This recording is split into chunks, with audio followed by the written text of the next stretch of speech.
Ladies and gentlemen, we welcome you to episode number 57 of the Primetime Rundown right here on the Eastern Observer, presented to you by Black Cats NYC. Alongside my guys Ian Schraier and Rob DeLuca, I'm Joey Jarzynka. Cannot thank you all enough for joining us here on our brand new night for the summer on Monday nights here on the Eastern Observer and Zingo Channel 199 on Blackjack Television. Guys, welcome back. It is a weird time to see you guys on a Monday night, but it is June 14th, and really crazy stuff because it's Monday and we are on the air. Ian Schraier, good to see you, sir. Good to see you. And it's just, when I shared the announcement on Twitter that we were going to be moving our show in the summertime to Mondays, just said, same great content, just a different day, and just excited to kick this off here on a Monday. There's no doubt about it. And Rob DeLuca always down on the Jersey Shore. And especially now that it is in the summer, we'll be seeing that background a whole lot more than the New Jersey Devils stuff that he normally has in his room. No doubt about it, Joey. But maybe you could just ship me down a background. I think it's time we start matching. I'll figure out a way to hang it up. Sure, there's no tax or anything, but you know what? I'll make them. Just like the great content we make, and that includes tonight a beautiful show coming your way, folks. Ladies and gentlemen, we come to you live here on Zingo Television Channel 199. The show is presented to you by Black Cats NYC. Be sure to check out their newest album, Free Cake, which is out now on Apple Music, Deezer, YouTube, SoundCloud, Amazon Music, YouTube Music, Pandora, and Spotify. And be sure to find their newest album wherever music is sold. Let's keep on moving forward here, fellas, because there is so much to talk about here in the world of Major League Baseball, the world of the National Football League, the National Hockey League, and the National Basketball Association. We will get to the latter later on because I know that just one team that is in the New York area will definitely grind Rob DeLuca's gears. But with that being said, let's get into it. Right about now, guys, Major League Baseball, the New York Yankees, our New York Yankees, Ian Schreier's New York Mets are doing pretty well. He actually got to see Jacob deGrom pitch and lower his ERA to a league-leading .56, but he did leave with some injury issues, but did come back to be clean. For the New York Yankees, though, they are now 8 games back in the American League East. They're not doing well, and from what the New York Post has come out and said publicly, that Aaron Boone said, is that he is, quote, very concerned with the trajectory of the Yankees season. They are 33-32. Rob DeLuca, you're a Yankees fan. I need to know what you see with this Yankees team. That's not a whole lot, Joey, if we're being honest here. This has been a baseball team that is just showing lackluster effort. There is not a lot to be desired there. There's a lot left to be desired, but there's certainly not a lot worth seeing if you're a Yankees fan right now. This has not been a fun start to the summer. You got mini beat reporters at Barstool Sports, the guys who cover the Yankees, saying don't even waste your time and go enjoy your summer. Go to a concert. Go to a bar. Go to a game that's not the Yankees. Do anything else with your summer, because wasting your time on this team isn't worth it. And honestly, right now, they're not that far off, because I'm very concerned with the trajectory that this team is headed towards. And it seems like Brian Cashman and company are still somehow content with what they're seeing. And sure, the Yankees are above 500, but that's a problem. That's not a problem per se, but it's a problem when you're in the AL East and 8 games back of first place and sitting in 4th currently. That's where the issue is. And I think that something has to be done to light a spark under this team. A trade has to be made. Someone important needs to be sent down to the minors. I don't know, but there's got to be something to light a fire under these guys, because this is honestly some of the worst baseball I've ever seen the Yankees play. And this roster is far too talented to allow that to happen.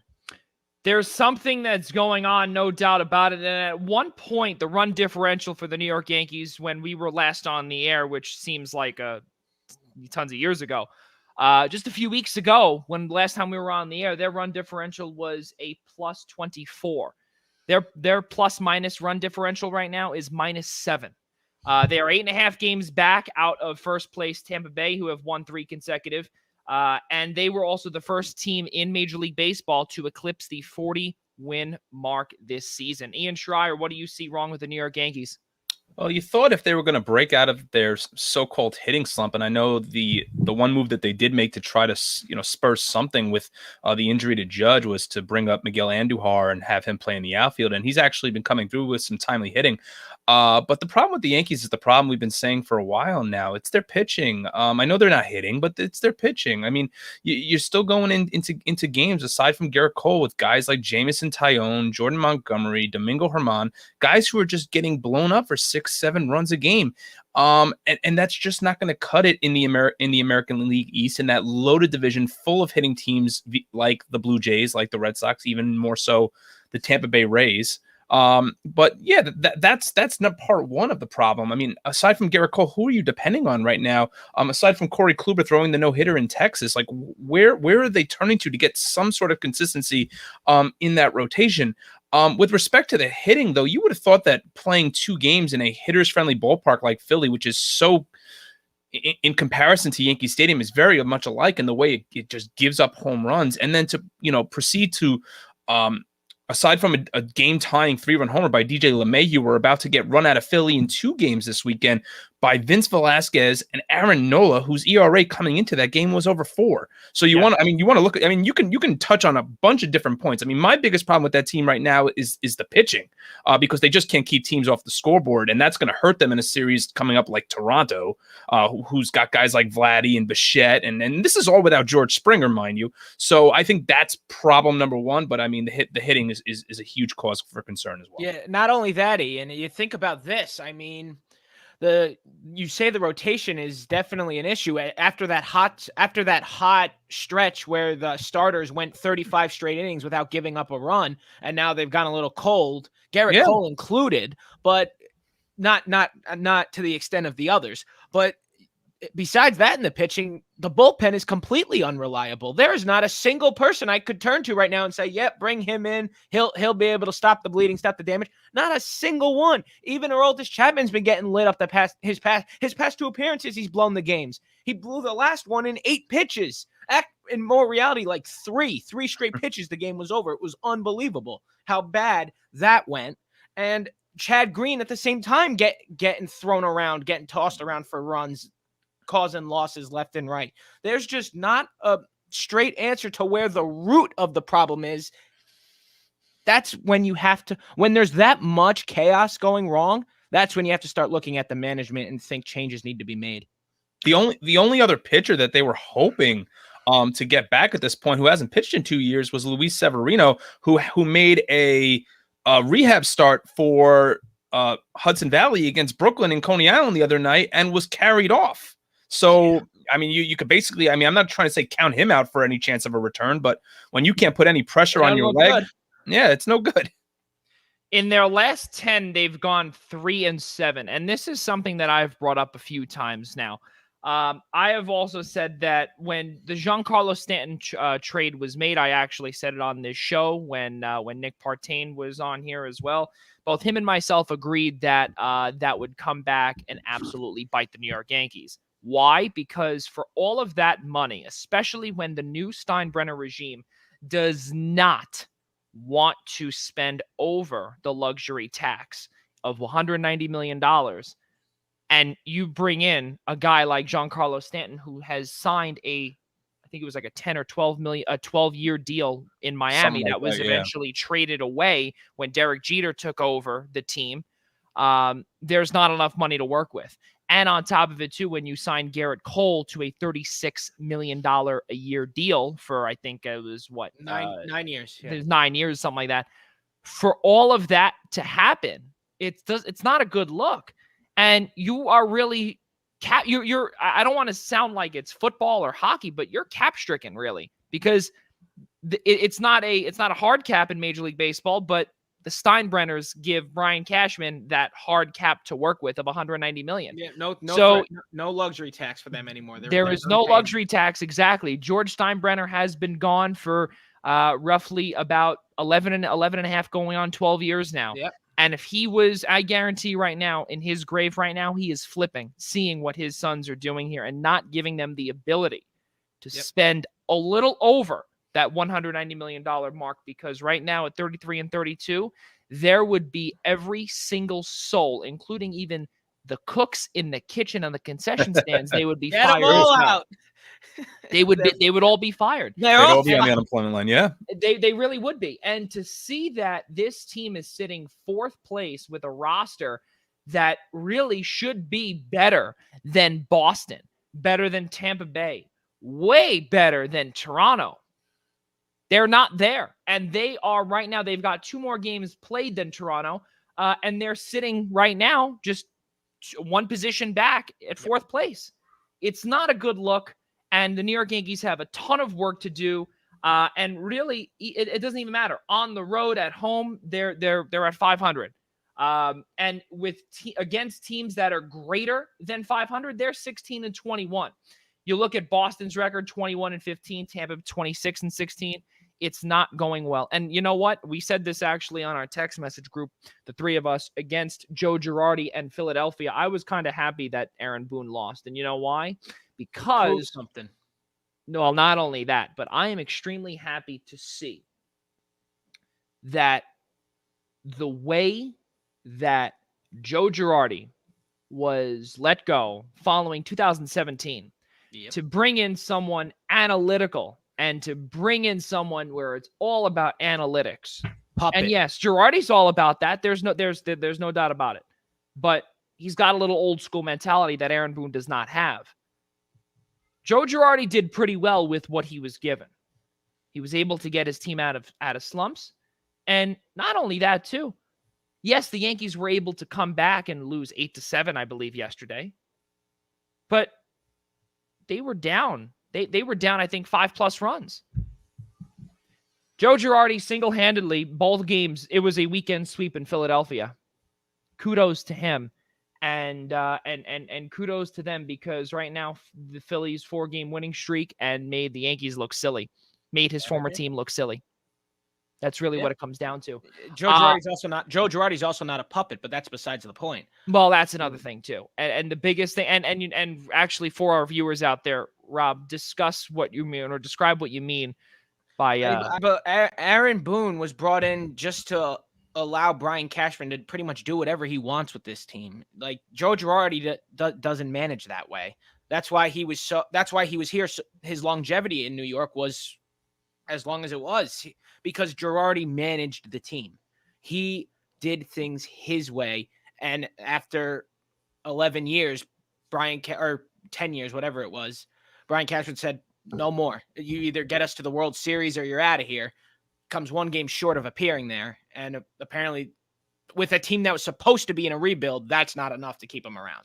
And so now they go the complete analytical route, and they go with Aaron Boone, who in retrospect has over 200 wins already in his 3 seasons, which that's pretty fast. But you got to look, that's where you also look at the talent of the roster and ease of schedule. But right now it's blowing up in their face because this approach is no longer working.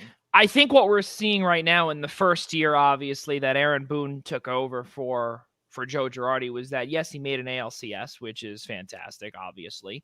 But the bottom line is that, yeah, I truly believe that year was a flash in the pan. It was to a sense, because that team was supposed to be rebuilding, and because of how far they went. Granted, they were cheated out of going to the World Series. Let's not dawn on that. They were literally cheated out of it. But that they made moves to now escalate what was a flash in the pan run. They tried to that was the Joe Girardi year. That was the Joe Girardi year that they were cheated out of the World Series. No, that's correct. The year after was where they lost to Washington. Right. Yeah, no, it was but it was flash in the pan run in 2017, but the Yankees then made moves based off of that run. Even though they changed managers, the players they brought in, the personnel, it was all to try to escalate what was an ALCS appearance, getting cheated out of a World Series appearance. And who knows how that would have gone with the Dodgers. We'll never know. That would have been a much better World Series. But nonetheless, that's where we are. And the Yankees have to start answering some questions here. Brian Cashman needs to get in front of some cameras real soon, because there's no way this can be acceptable anymore. This is New York. These people the fans here are ruthless. And I'm starting to lose. I'm a very patient guy. I'm losing my patience here. It's getting real low, real quick. And I think that Cashman needs to answer for this, because clearly Aaron Boone is just deflecting at everything he can at this point, and he's running out of excuses.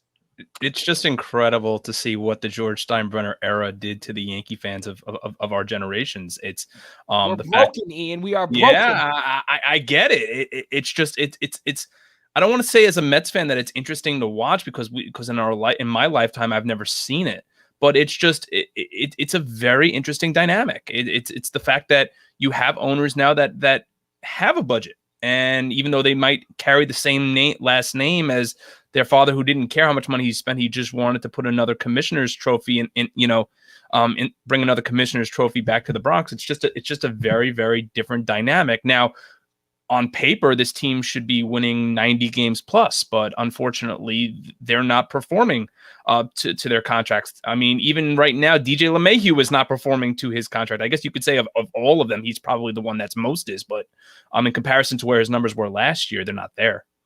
He hit 364 last year. It's really hard to duplicate that. Well, I'm just saying over 300. I think to ask him, That's true. He does need to get back there. It's been a slow start for everybody.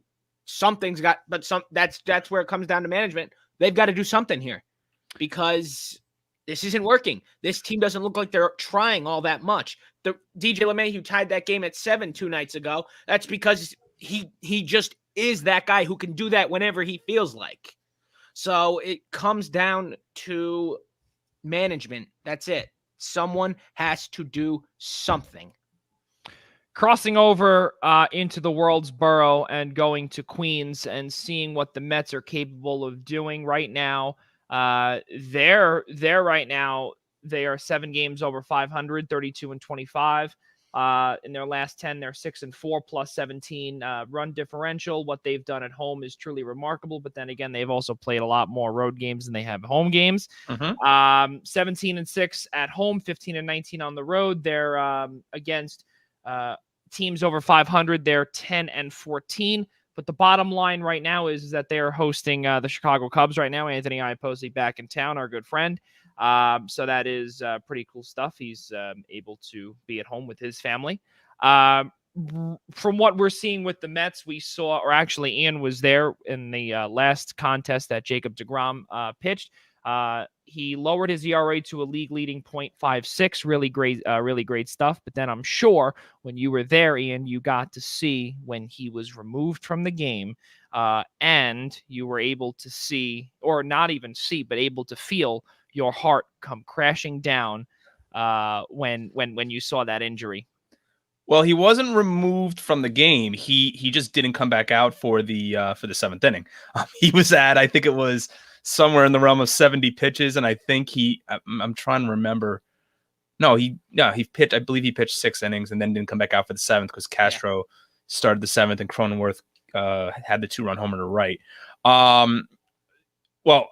Everybody seemed to think that everything was okay with Jacob deGrom. I mean, the place was just electric on Friday night. It was the first game back where the Mets were allowing up to 33,000, a capacity of 33,000. There were 26,000 in the house to watch Jacob deGrom pitch and to hear the MVP chants and to see him rip that 2 RBI single to left center, all while having right flexor tendonitis. And I'm sure the analytics in terms of if you look at how many times the term right flexor tendonitis has probably been Googled, it probably quadrupled in search after people found out on Twitter that that's what Jacob deGrom was suffering from. But it appears Anthony DiComo from MLB.com reported today that he's expected to go on Wednesday. I'll actually be there again on Wednesday night to see his next start against the Cubs. So it's another big series. I'm going to give credit to the Mets for really what they should have done was sweep.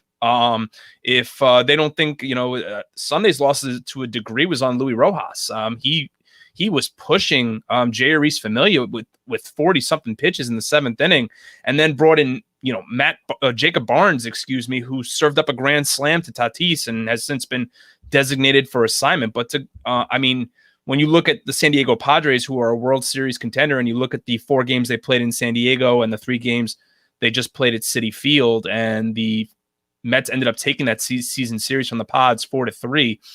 All the more reason why they should be listed in the top 10 power rankings right now by MLB.com. So now we have to ask this question, or actually I do anyway. With Rob DeLuca, I got to ask you this. Seeing the Yankees and seeing the Mets and seeing things, this is a completely different trajectory for the Mets, and seeing they're supposed to be good. The Mets are supposed to be good. They are, as we said earlier, 7 games over 500. What do you see right now here that is looking upward for the Mets? Well, I would try to use they're in a bad division excuse, which they are, but that's a little tiresome because the Mets are actually good. So it doesn't matter that they're doing this. The only shocking thing really here is that the Braves are as bad as they are right now. But yeah, nonetheless, the Mets are still a good team. This was expected of them, and they're just doing what they were supposed to do. And they're doing it with half a lineup. Which is good to see, actually, for once, if you're a Mets fan, because you've been told all these other years that, yeah, they're going to be good this year. This is the time. But now they're actually seeing it come together. So it's definitely a fun time to be a Mets fan. Definitely worth using some of your summer to watch them. No doubt about that. Definitely watch the Mets games. Those will be exciting for you if you're a Mets fan. Those will be fun. Ian's going to another game on Wednesday. He's probably having a grand old time at these games because the Mets are doing good things. Jacob deGrom has more RBIs than he does runs against. That doesn't even make sense. We're in the middle of June and he has a .56 ERA. He has 5 RBIs and only 4 runs against. He'll be starting the National League All-Star. That's not even human. He will be the NL starter in the All-Star game. That I can tell you that. Yeah, no kidding. I mean, we talk about all these. There's all this scandal about the pitchers using sticky substances and cheating. What about being from another planet? Is that cheating? Because Jacob deGrom is not from Earth. I don't know if that's cheating or not, but it is clear this man is not actually human. So what are we supposed to do about this? I mean, how about the fact to what Rob was saying about how things are coming together? They're doing this with half a lineup right now. No Jeff McNeil. Lindor is still, I mean, he's hitting better of late. Dom Smith not hitting. Conforto out. I mean, their best hitters right now are Jonathan Villar, James McCann. I mean, granted, that's great. I mean, they signed him to a 4-year deal, and McCann is starting to produce. And Billy McKinney and Jose Peraza, like, who had these names atop the starting lineup and producing for the Mets? Of all these lineup questions, I gotta ask you, what the hell was Tomas Nido doing at third base the other night? What was that all about? What is he doing at the hot corner? Look, I go to bat for Tomas Nido because obviously that's a direct jab right at Casey Bryant, who is anti-Tomas Nido. But I need to know what he's doing out of position at third base. What is that all about?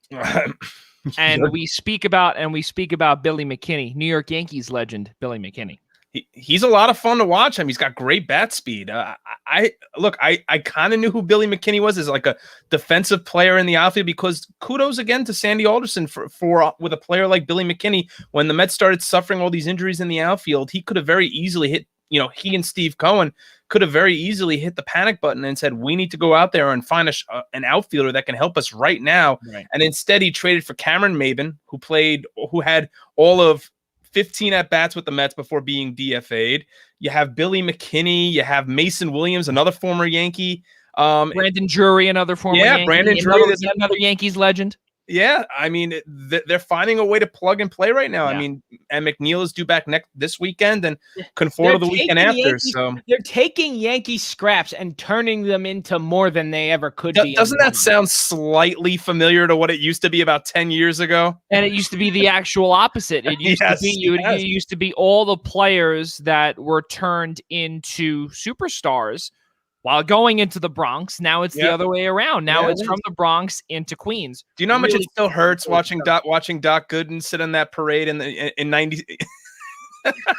on the Right? sitting in a limo going down the Canyon of Heroes when he didn't even make it to the Mets parade in '86. That's right. That's right. Really, really crazy stuff, fellas. That's baseball, Joey. That is exactly baseball.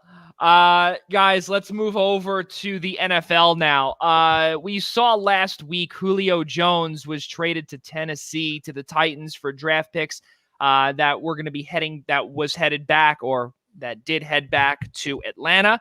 Yeah, Ian, you called it. You really did call it, and you said Tennessee. So we have to say congratulations to you on that. Thank you. That call. Great call. You look at it now and you say to yourself that is beyond a phenomenal trade. And on top of it, too, following the new television deals that are set to kick off in 2022, that is going to be massive for a Tennessee team who can be really deep. They already are, but now they're going to be even deeper once the cap just increases, I believe, another 30 or 20, 25 or $30 million. And that will help plenty of teams in the standings moving forward. Let's start with you, Ian. You thought about this. What do you got? How about the fact Tennessee didn't have to sacrifice a first-round pick for it? I mean, I was under the impression that the Falcons weren't willing to part with him for anything less, and I still think they shouldn't have parted with him for anything less than a first-round pick, and yet somehow they got away with not giving one up. But I mean, the Tennessee Titans are a playoff team. They probably coming into the season before the Julio trade, they narrowly probably edge out the Colts as the best team in that division. This trade just completely catapults them at this point, more than a few notches above the Colts at this point. Let's just say AJ Brown is pretty happy about this. Yeah, I mean, so. we know that offense. We know that offense runs through Derrick Henry. That's first and foremost. Sure and now what you're going to do? There's less opportunity for teams like what we saw against Baltimore in the playoffs last year, where they were stacking the box against Derrick Henry and just forcing, and allowing AJ Brown to compete one-on-one on the outside. Now what you really have to do is now you have to worry about Julio too. So you're going to see less teams stacking the box now against Derrick Henry. They're going to have to give more safety help. So this just, I mean, I'm not going to say that the Titans right now in the AFC Championship game, are in the AFC Championship game against Buffalo or Kansas City, but I think they're probably the second best team in the AFC right now, even over Buffalo. They very well could be. Ian. I mean, here's the thing about that. You're right that the offense does run through Derrick Henry. Getting Julio Jones takes some of that workload off of him, because it was very heavy workload on Derrick Henry lately. But now it eases it up a little, and now it, as you said, makes other teams worry. Like, do we have to watch out for Julio here? Do we need to stack the box? Yeah. We need to make sure Derrick Henry can't plow through us. It's especially when you're only got a half competent quarterback in Ryan Tannehill. Granted, it's half a more competency than what they've got in Indianapolis, but nonetheless, you heard what I said, Joey. And yet I want to draw back there for a second, just about my Tennessee Buffalo point. I mean, the big issue still with Tennessee is their defense. I mean, and Adoree Jackson just went, one of their better corners just went to the Giants in free agency. So, well, granted, the Giants might need it now. So yeah, I mean, they've definitely got some questions defensively, where Buffalo is more shored up defensively and still just as potent offensively with Stephon Diggs. So maybe I should backtrack off that comment and say that probably Buffalo still is the better team. But I mean, it's hard to argue that but it's hard to argue. It's hard to argue that there's the only team better than Tennessee right now offensively in that conference is Kansas City. Easily. No, that's not even a question. Ian, I don't think you should backtrack from that at all. I think that's 100% a great point. And I would say the top three teams in the AFC are as follows. It is Kansas City 1, Buffalo 2, Tennessee 3. Buffalo and Tennessee are interchangeable between 2 and 3. Kansas City is obviously number 1. It's not a question. We know that. But it's going to make for a good fight in the playoffs. And that's honestly something that this honestly is a great move overall for the NFL, just to make something a little more exciting, because now it throws in that third team. It's not as predictable over in the AFC anymore. It allows for a little more parity, which is something that the league was getting a little dangerously too close to Warriors, Cavs, NBA No, thing for the past no, few years. They were getting a little too no. dangerous, close with the Chiefs. They was getting a No, little. you see, that's the thing, though, and that's the part where I have to disagree because I bring up the point of what Bill Belichick has done this offseason. And we've brought this up a few times also where last year during the pandemic, and obviously it's not over, but in the height of the pandemic, 3/4 of the New England Patriots. Oh yeah, opted no out. doubt. Okay, so we have to keep in mind that they are still lingering, and they are not at the top. They are not. I'm not saying they're not. No. They're I'm not in saying the top they're not 5. lingering. But what I Yeah. will tell you though is that I believe that they sit lingering around 10 or 11. Wins? No, 10 or 11 in terms of the top teams in the AFC. That's New England. That's not even playoffs. That's Doesn't not matter. even- No. You're talking about you're just talking about New England in the AFC. Yeah, I am. Yeah, And I'd agree with that. I think that they sit right around there where they can make some noise. And what I'm saying Oh, is they'll make that, noise. And but no. But my point is, what I'm trying to say to DeLuca here is that it was never a Warriors Cavs type thing. No. I'm saying it was getting close to it. I'm not saying it was. See, but that's the thing though, is that because in the AF, that's the thing though, is that's fair. That's a fair point. But because you've got teams beating up on each other, and you had a couple of years ago, you had Jacksonville in there with New England. You got New England that completely took a massive drop off. Tennessee was right in there. Indianapolis was in there when Andrew Luck was still around. So yes, I understand now that Kansas City is now beginning their dynasty, which they lost in the Super Bowl, yada yada yada. But fact of the matter is that we are beginning to see some really good football from numerous teams. And we're beginning to see kind of, in my opinion, I think Tennessee is the number 3 ranked team in the AFC. I like it. I think it's hard to see how, for the foreseeable future in the AFC, how it's not really going to be the same 4 or 5 teams. So to Rob's point about calling it Cavs, Warriors, or, whatever analogy you want to use, to not say that it's not in some shape, form, or order, that it's not Kansas City. It's not Kansas City, Buffalo, Tennessee, and Baltimore and Cleveland. And with Cleveland and Pittsburgh. Like, I can't believe that you just said I can't believe it. Right? Is that incredible? But it sounds weird. It sounds weird, doesn't it? But when you think about it, like, for the next 5 years at least, I mean, are we going to see another team maybe besides New England? I mean, you hope maybe it's the Jets. You hope maybe it's Miami that could provide a little change in the AFC East. I mean, I don't think we're going to see. I mean, again, no offense to Wentz. I'm not buying the Colts just yet. I'm still not buying the Las Vegas Raiders yet. And now that's weird to say. Yeah. I mean, the teams I think that are on the uptrend are the Chargers and Miami. Probably, if the Jets can find a way to put it together, maybe even throw the Jets in that conversation too. But it's Kansas City, Baltimore, Tennessee, and Buffalo with Cleveland and Baltimore, with Cleveland and Pittsburgh. It's hard, not to see how anything's going to change in these next few years among those 6 teams. I feel like that's going to be the gist of the playoff picture in the AFC for the next half decade. Guys, Richard Sherman he's a free agent, and he wants to find the quote unquote right opportunity to play with a contender. He's an old guy. Where does he go? Does he find an opportunity? And there's no shot that he's going to be a CB1 anymore. Where does he go to possibly play CB2 or even 3, maybe even in the slot, to take some pressure off of him? Go ahead, Rob. I'm sorry, Joe. You want to repeat that question one more time? I think my stream cut out. It's okay. Richard Sherman. Oh, Richard Sherman. Richard Sherman. DeLuca, where does he go? He wants the quote unquote right opportunity. Where does he go? See, that's where I find a problem. This man is old. Who wants him?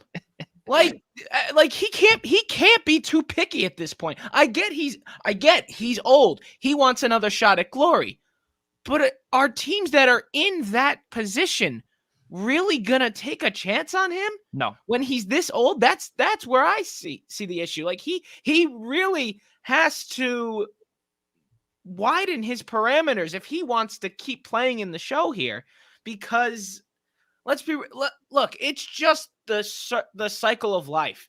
He gets old. His skills deteriorate. That's just the way it goes. It goes that way with everybody. And honestly, I don't see any contender taking a shot on him, really. I don't see where any contender has that big of a problem at defense that they need to get this desperate and take a shot at someone who is 36, I believe. I know one team. Please go ahead, Joey. We just spoke about him. Tennessee. Now you know what? But hold on. Who is their CB1 right now? Janoris Jenkins. You lose Adoree Jackson to the New York Giants. Janoris Jenkins comes in to replace him. You also let go Malcolm Butler as well because he cost too much money. Yeah. I mean, look, Joe, you're not wrong. 2 years ago, Logan Ryan was there too. But guess what? He wanted a brand new deal. Giants paid him there as well. I mean, look, you're not wrong, Joey. I mean, Tennessee definitely is an intriguing option. But the problem is with the position that Tennessee is putting themselves in, I feel Richard Sherman's a little too old. But maybe he's not. Maybe that's not the way they see it. That's the way I see it. And who the hell am I? That's the thing. I'm not in the front office of the Tennessee Titans for that reason, because I'm a nobody. I just give my opinions. That's what we have. That's what all three of us are doing here. We are just three guys having a great time on this show, talking about what we analyze. And to me, my analysis is that Richard Sherman is a little too old for the Tennessee Titans system. So I don't see a fit there. Now, the Titans might disagree with me, and they might go give him a shot. I just think if you need some experience in the locker room, obviously, let me rephrase that. If you need some experience on the field, in the locker room, he's an absolute atrocity. Okay, he's a selfish person who only wants to think about himself. Does Mike Vrabel want to have that in his tight-knit locker room right now? Well, you also did bring in He's also a little Jenkins. younger than I gave him credit for. He's apparently only 33. That's my fault. You bring in Janoris Jenkins, who is another problem in some locker rooms, and he wasn't great in a New York Giants locker room. Then he went to New Orleans. He wasn't great there. He was immediately turned away by Sean Payton. Yeah, he lasted a couple of games, then he was kicked to the curb. So now he's trying to find a new home and trying to resurge his career in Tennessee. I don't know the exact route because Tennessee is a very low budget team until until about a couple of days. And you got to wonder here. I mean, for Julio Jones. Our New York Giants are not necessarily contenders, certainly not immediate contenders, but would a player like Richard Sherman boost that Giants secondary? They don't need it. Even further status. They don't need it. That's what I was going to say. They don't need it. But number one, they don't have the number one, they don't have the cap space. Number two, they don't have the need for it. I mean, that's another thing. You make a good point about cap space. Richard Sherman better start considering a pay cut if he wants to be taken to any contender at this point. He really has to start thinking about lowering his expectations on the money. Because if the Giants were going to go after Richard Sherman, they wouldn't have gone after Adoree Jackson. That's number one. I'm just saying. In theory, you're right. That's just a question you bring up. You know, you wonder because Richard Sherman is thin on options because he refuses to. I still haven't given up my hope that maybe Robert Saleh would tell the Johnsons to open up the checkbook with the Jets. But remember, he wants to win. The Jets are still not in a position to win. How about this team for you? How about a return to Seattle?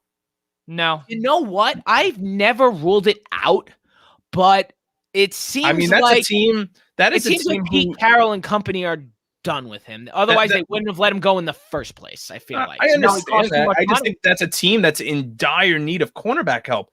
Right now, I'm pretty sure they've got a pair of third stringers starting at left and right corner. Granted, you've got Jamal and Quandre Diggs as your safeties, but they've got no outside. Joe, you're right. It's too much money. But eventually, and I'm going to say it, eventually, Richard Sherman's going to wake up and be like, okay, clearly I need to lower my salary expectations because I'm clearly not what I once was, and I'm not worth the same as what I was 5 years ago. Or what you Not do, worth it. I gotta take a pay cut, and maybe then a winning team will take a shot on me because I'm cheap now. So if you want to go to a team that is contending in either the AFC or even in the NFC, you look at teams such as Ian said, Cleveland, who have about $20 million in cap space as of today.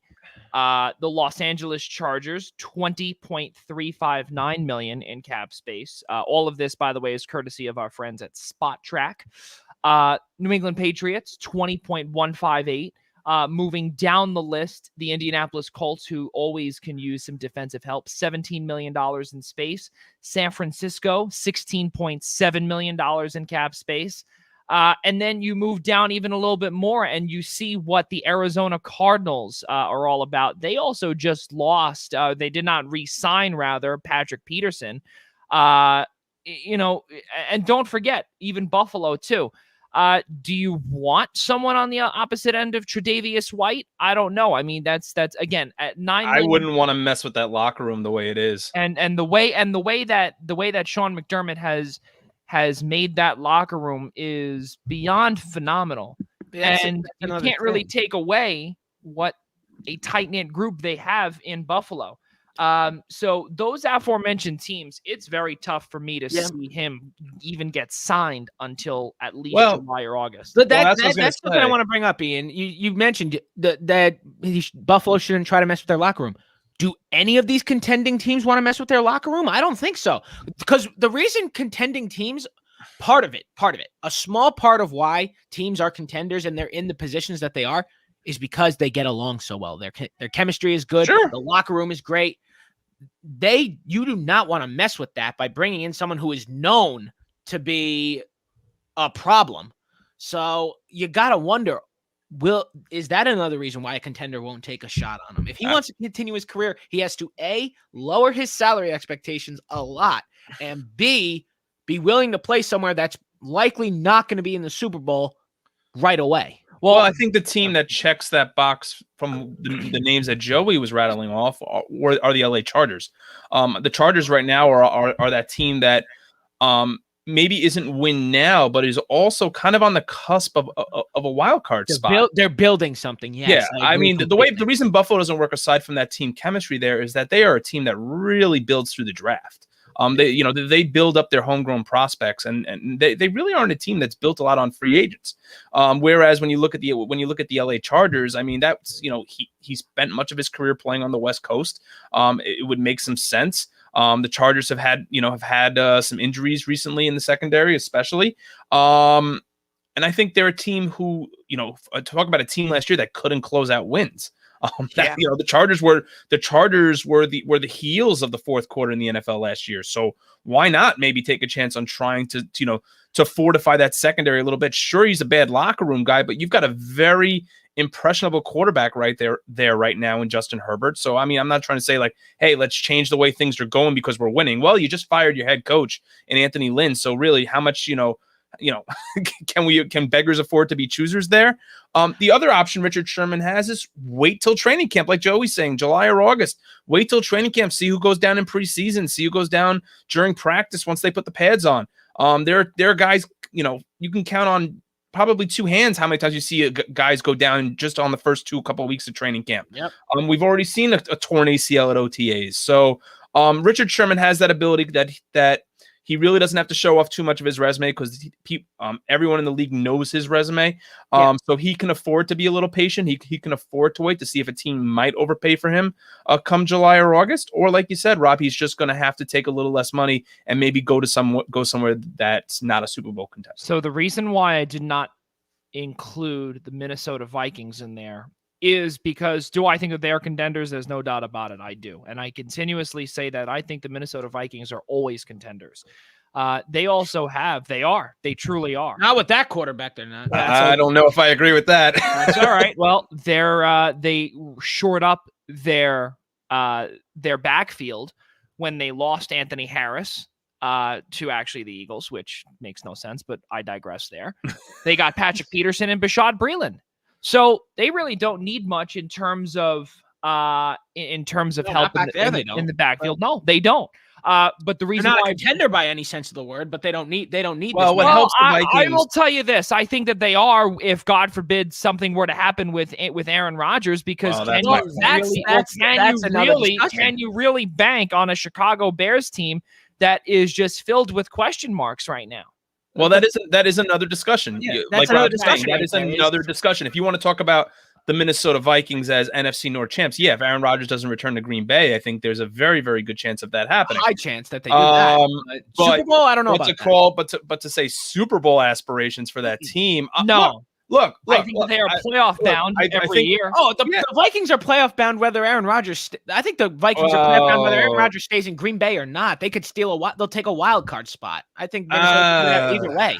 But I mean, it shores it up if Aaron Rodgers is gone. But even with him there, I think they've got a shot at a wild card. There's three now. Remember, there's three now. So I know that, but when you look at the rest of the NFC, fine. You don't want to count the East, don't count the North, but at least look at the South and the West, or the West specifically, because it's highly likely wild cards.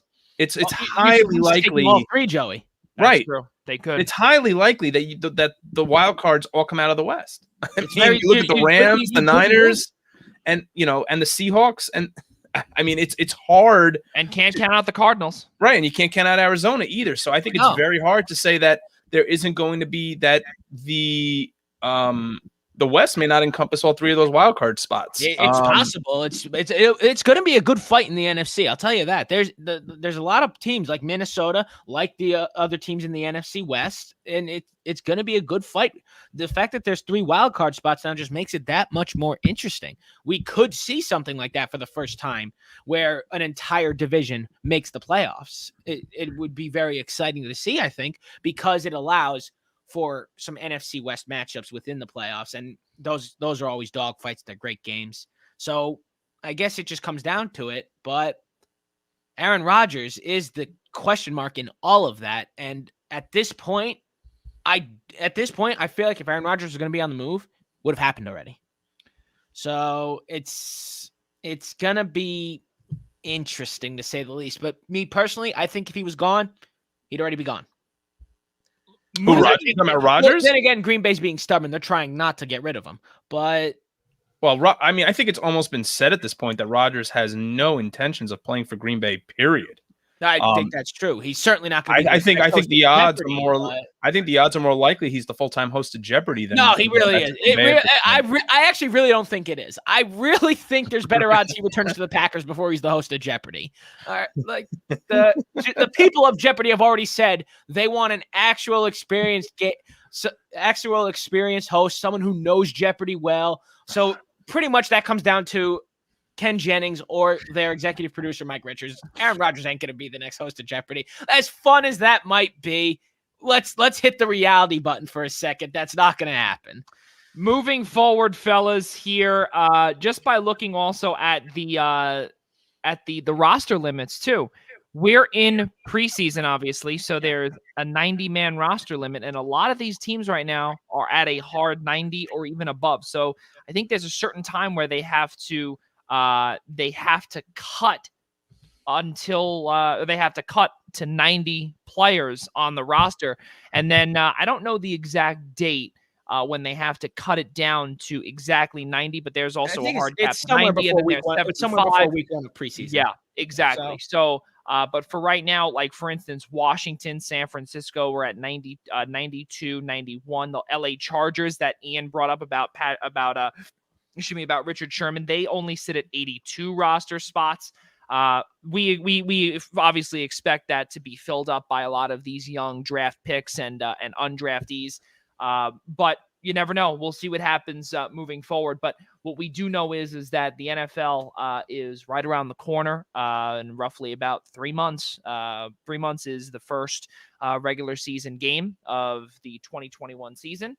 And in about a little less than 2 months, which is sickening, is Steelers-Cowboys, the Hall of Fame game on, I believe that's August 5th, or rather August 7th, excuse me. They really ought to make that a regular season game. Make it count for something. Yeah, I don't know about that, but I don't think so. They don't try that hard. Why Well, call it a Hall of Fame game not. if nobody's really Of course playing? not. Of course not. Have Why your call it a Hall of Fame game if nobody's trying?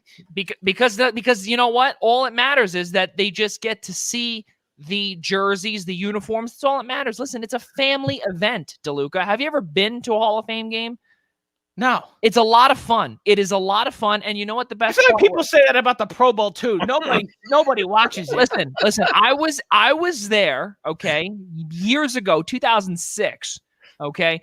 I got to see Harry Carson get inducted. I got to see Troy Aikman get inducted. I got to see Reggie White get inducted. I also got you just got a great class over there, didn't you? I did, and Thurman Thomas was also in that class as well, and that was one hell of a Hall of Fame induction ceremony. Pretty cool stuff out in Canton, but Here yeah, on the Primetime Rundown, where we actually make a 10-minute segment about why the Hall of Fame game is great. that's right. That is correct. And also DeLuca does bring up, and he brings up why Aaron Rodgers will be the next host of Jeopardy and not Ken Jennings or Mike Richards. Totally 100%. Mike Richards is a great man.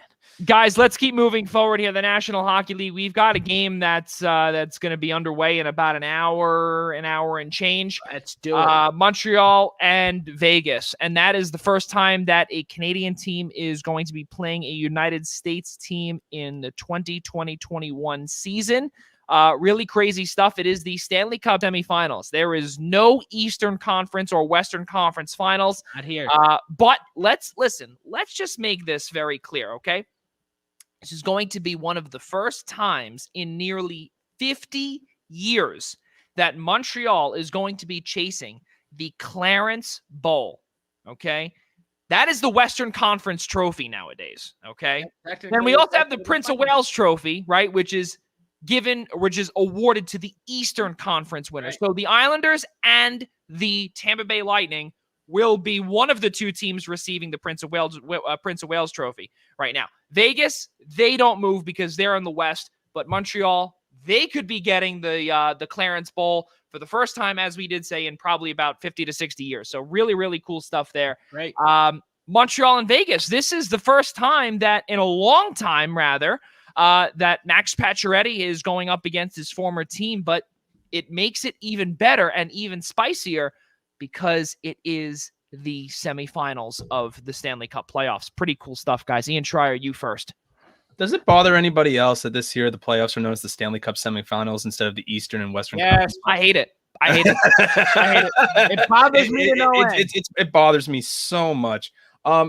Look, I'd be surprised if anybody commented and told me that they're surprised that the Montreal Canadiens are actually in the Stanley Cup semifinals, whatever you want to call it. But I mean, we lauded them last year in regards to, I mean, granted, coming into the postseason last year, we were ready to all write them off. But after the postseason they had, I think we were all ready to say in our season preview, and I think we did, that we thought the Montreal Canadiens maybe weren't ready to win a championship, but were at least ready to make some noise in the Stanley Cup playoffs. And we've seen that. I mean, we know how weak of the division the North was, and we saw that from the Canadian teams. We saw Edmonton underperform, and we saw the annual choke job of the Toronto Maple Leafs, and you know, it's just one thing after another north of the border. But you know, with respect to the Canadiens, I mean, what is it just about Carey Price when you know the lights come down and the playoffs start, and all of a sudden his save percentage goes up about 30 points, and his goals against average drops about a full point.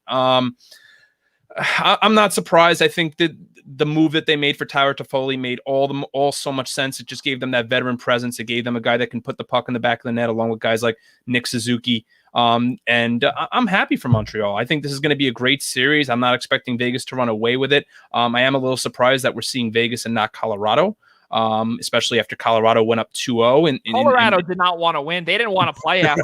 No. They didn't want to play. No, and after being up 2-0 and you lose game 3 in overtime, and then all of a sudden the momentum just completely shifts. But I think this is a series that could go 6 between Montreal and Vegas. I think there's going to be a little bit of an issue, I think, for Vegas and both teams with respect to the travel. Both teams are probably traveling about 6 hours in each direction. But nevertheless, getting back on point, I think we see how talented Vegas is. We know what they have between the pipes. We know the way that they could put the puck in the net. But I think to their credit, I think Montreal is a team that can't be underestimated, and I think we've seen that the first 2 rounds. Yeah, there's no doubt about it. And something I want to add in here before we get to Rob DeLuca is that this is the first time that Montreal is going to be playing in front of more than 2,500 fans and not of their fans. We brought this up over time, and I know that in the beginning of our playoff segment, when I know that we discussed it with Ian Schraier, we were discussing about how playoffs playoff atmospheres matter. And it showed in Nashville for just one game. It showed at the Nassau Coliseum for the New York Islanders. And it's also showed in Las Vegas as well for the Vegas Golden Knights. And I think that tonight, I think that it will be an extended series. There's no doubt. I think it's probably going to be Vegas in probably 5 or 6. But what I can tell you here is that it will be a blowout tonight where Montreal will not get more than 1 goal tonight. I think Vegas will all over them because Montreal is in for a rude awakening. I believe that the way it is, it's going to be Vegas will be blowing the tires off of Montreal to start. But I think game 2 will be a lot more different, and I think where Montreal will be able to keep up. That's what I think in game 2. Rob DeLuca, Montreal Vegas. What a crazy matchup upcoming, and no one expected a 2 and 4 to go up against one another. Yeah, Joey. I mean, this is interesting to say the least. I mean, obviously you got Montreal going to the Western Conference Finals here, whatever you want to call that. Because I mean, that's the trophy they're going for. So technically, to me, that's technically the Western Conference Finals. That's the trophy they're playing for. So nonetheless, that's what we got, and I think that Montreal, I think you're right, Joey. I do believe that this is what you said. They're new to playing more than 2,500 fans. They haven't seen a 100% building in over a year now, a year and a half now. It's been since they've seen a full building. So they're not going to be ready for the atmosphere. It's going to overwhelm them, and it obviously the crowd's against them.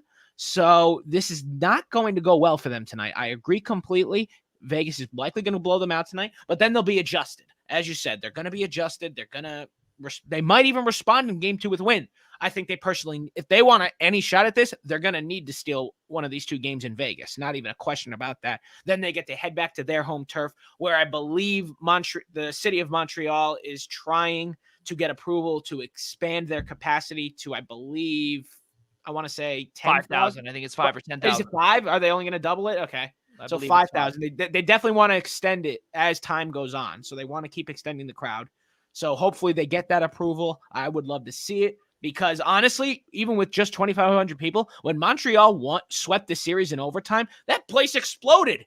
You'd have thought it was a full house in there with how loud it was. It was incredible. It was incredible to see. And honestly, I am not that surprised that Montreal is here to begin with. I'm pretty sure I believe I said it here, either in the texting group or on the show, but I believe I said on the show, the winner of the Maple Leafs Montreal series goes to the semifinals because Edmonton and Winnipeg were simply just not that good. They were both overrated. That Edmonton Winnipeg series was weird to begin with, and I knew Winnipeg wasn't that good once they won. So honestly, I'm not in the slightest bit surprised that Montreal is here. It's going to be a great series. I do believe Vegas is going to overwhelm them a little too much throughout, though. I think Montreal is not quite there. Granted, Carey Price is playing like it's 2015. Corey Perry's playing like he's back in Anaheim, like it's 2010 or something. Yeah. Let me talk about that for a second. Corey Perry is on a roll right now, and Tyler Toffoli is too. He's playing like his Los Angeles Kings days. Yeah, I'm loving it, honestly. I'm loving seeing these old guys coming together and playing hard like this. Like it's like they don't even care that it's 2021. They're like, "Hey, I know it's 2013. I can still put up 20 playoff points if I want to." I love it. But I think the reality check is coming this round. I have Vegas in 5. I think it's good. Montreal's going to play them close, but Vegas is just going to get those bounces. That's what it's come down to. It's going to be 5, maybe 6 games. If Montreal has to take both at home, that's not even a question. They lose 1 game in Montreal, Vegas moves on with ease. Well, there's something else that I want to bring up here, too, is that Jeff Petrie, he was also hurt, too. And you also needed a number 2 defender back there to go alongside Shea Weber, Joel Edmondson, Ben Sherratt, Brett Kulak as well. Even Eric Gustafson, we got to see him score a goal as well, which was really cool stuff. But, all I could say right now is that Montreal is going to do the best that they can, especially without their number 2 defenseman. I personally don't think that they can really do much. But what I can tell you, though, is that I think that this team is obviously on a Cinderella run. You have a lot of these old-time guys, Eric Stahl, Corey Perry, Michael Frolik is also there. Obviously, he doesn't play, but he does bring a locker room presence as well. Tomas Tatar has been on the shelf, but he brings another locker room presence as well. Brendan Gallagher has been finally able to get his shot and his fair share of success here in Montreal. But the bottom line here is that Vegas is too powerful, and I think that they're going to run over a thinned out defensive core of Montreal. Obviously, in our free agent frenzy and our expansion draft special show, we'll be discussing more about Montreal, because I could tell you I can go on and on with these guys. I think these guys are going to be really good in the future. This is just the beginning of something special, and I think that they are in much better hands than Toronto. Ian Schraier, let's what do we got here with Montreal and Vegas? What are your thoughts here? I opened up by saying in 5 or 6, I think was my projection, and I'm just going to stick with it. I'm going to stick with Vegas. It's hard, even though I thought Colorado was going to be the team that was representing, it should have been. It's a team again that's just so talented, so full, checks every box. And somehow just, they're kind of they're becoming the Toronto Maple Leafs very slowly of the West. It just feels that way a little bit. So now that Ian said that, if there are any Colorado Avalanche lovers out there listening to this, let's just put that on record. Gabriel Landeskog's not going anywhere. He'll be a free agent for maybe 45 seconds. And you guys extend him for about 5 years, maybe more. You got nothing to worry about. Save that for our free agency special, Rob DeLuca. He won't be a part. He probably won't even be a part of it by the time we do that show. So he won't even be involved in it. Rob, you don't. I know it's still a little early just because of the players that have been there and how long it's been for the Maple Leafs. You don't put the start. You're not starting at least a little bit to put the Avs in that conversation, or no? Not yet. That team's a little younger, so not yet. Not yet. Listen, all I could tell you though is that yes, even though Gabriel Landeskog will be a free agent for all of about 45 seconds, fact of the matter is that Cale Makar has to get paid. That he does too. They both do. Yes, that's gonna cost the Avalanche some depth. That's obviously that's a conversation for the free agency special. It's gonna cost them some depth. And the way Philip Grubauer has played too, he ain't gonna get paid that big. Listen, he's gotten paid 3.33, and he is a UFA heading into this year. Listen, well, it'll all be discussed on our free agency special, because now they need a goaltender. As well as re-signing their captain and their star rookie defenseman. So let's keep moving on here, fellas, because we spoke earlier about the Clarence Campbell Bowl, and that was my mistake, because I looked back to just double check my notes, and it was the following Eastern Conference teams that claimed the Clarence Campbell Bowl: the Philadelphia Flyers, the New York Islanders, the Minnesota North Stars, the Detroit Red Wings, and I'm just talking about current Eastern Conference teams. Yeah. Detroit Red Wings, for many years they were in the West. Now they're in the East. Detroit, who else there? And really that really was it. Everybody else was always in the West. So this would be the first Clarence Campbell Bowl that Montreal could win. That's kind of shocking.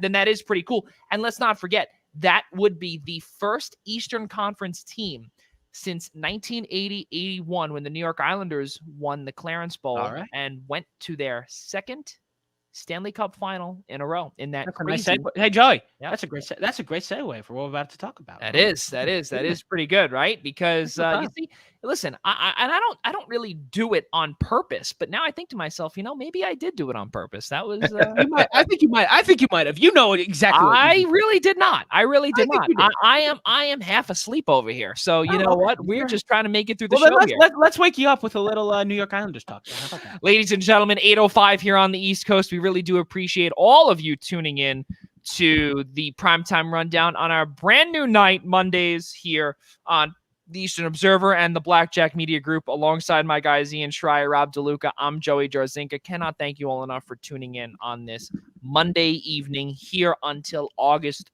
30th. Then we will be moving back to our normal time on Friday nights beginning at 6 p.m. So let's keep moving forward here, fellas, because it's, again, as DeLuca said, it is a perfect segue because the other team on the other side, the Prince of Wales Trophy participants and hopefuls to get that trophy at the end of this round, the New York Islanders and the Tampa Bay Lightning, the rematch of the 2020 Eastern Conference Final in the Toronto bubble.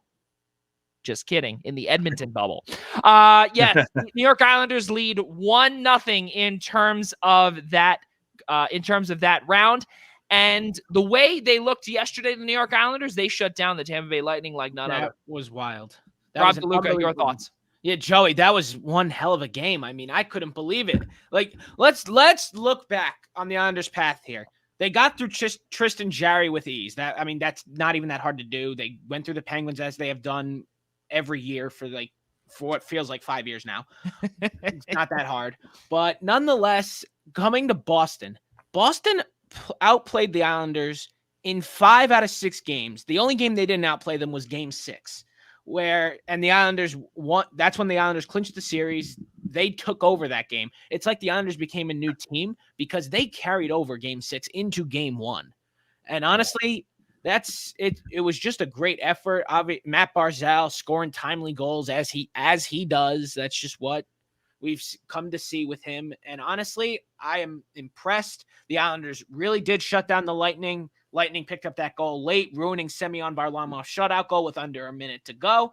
I did actually I was in another conversation. I was like, because at one point in the first period, the Islanders were being outplayed by the Lightning. And I'm like, and he's like, well, this guy I know was like, yeah, this is typical Islanders. They're gonna win this game, even though they're getting outplayed right now. I'm like, yeah, obviously they're gonna get like 4 shots here. Then the Islanders turned it to another level.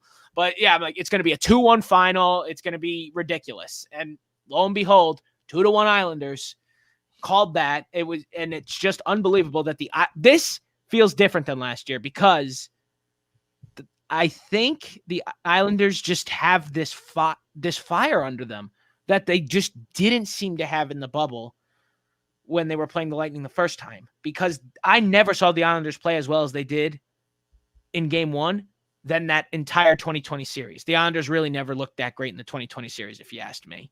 The Lightning controlled every single game of that. The Islanders were winning, got those bounces in overtime to get them their wins. And honestly, but this is different. Semyon Varlamov's playing on a new level here. Like he was pulled in round 1 in favor of Ilya Sorokin. And then Barry Trotz, for whatever reason, when the Boston series started, went right back to Varlamov. Everyone was shocked by the decision. As were you. As was I, no doubt. Joey, you were too. I was. Couldn't believe it. You didn't like the decision as an Islanders fan. I did not. But now it's paid dividends, and he has been spectacular. Listen, I was there. Listen, I don't mean to interrupt you. I was there game 3 of the Pittsburgh series, okay? And he looked awful. And I could see it because I was on the side where Pittsburgh shot twice. Right. And he was brutal. He was terrible. Whatever injury was nagging at the time, we expect to be in the past. It appears to be in the past because he's on a level I don't think I've ever seen from him. No. At any point of his career. And he is not exactly a young goaltender anymore. This guy's in his 30s. So this is something else for Varlamov. It's very important to the Islanders. And with game 2 tomorrow, if the Islanders can somehow come away with both in Tampa, that's dangerous for the Tampa Bay Lightning. They're in trouble because you're not just going to walk into a 100% filled Nassau Coliseum and come out alive. You'll be lucky if you come away with one game if you're down 0-2. You might as well pack it up and go home at that point. Well, I'll have to disagree there, and I'll tell you why. Because the Carolina Hurricanes packed out a massive building of about 17,000 toe-to-toe, head-to-head. No COVID restrictions, nothing. Yes, a beautiful thing. But nonetheless, yeah, but you're right. Tampa did come in there and did Tampa the came job. in there and dominated Carolina. Yes, But my I gotta opinion, say, Carolina's building is what? We're in what year? 2021. It's about 20 years old. That building, maybe. It doesn't matter. So what? So the Coliseum is 19. It's better. Yes, it's going to be 50 years old next year. Yeah, but it's another animal. Like we heard that barn in the Boston series in Game 6. I'm surprised that place didn't just collapse on top of everybody with how loud it was. Like, I'm surprised the old pipes, the vibrations from all the noise just didn't burst. Like, it's just another animal. Like, obviously the series won't be over if the Islanders go up 2-0. But, Joey, as an Islanders fan, if you steal both games in Tampa, you got to be feeling pretty good. You got to be feeling real confident going back home. Nope. You'll be in attendance. It'll be a beautiful thing to see. You're going to feel the energy. No. Well, yeah. Clearly, Rob doesn't know what it means to be an Islander fan. I don't. I've been suffering for the last decade. I don't know what playoffs are. Yes, in terms of attendance. No, in terms of confidence. And I'll tell you why. The Carolina series. I don't care what I don't blame you. Regardless of what Tampa Bay was able to do in 6 games. I think it was 5 games. Yeah. 5 games. Okay. They took 3.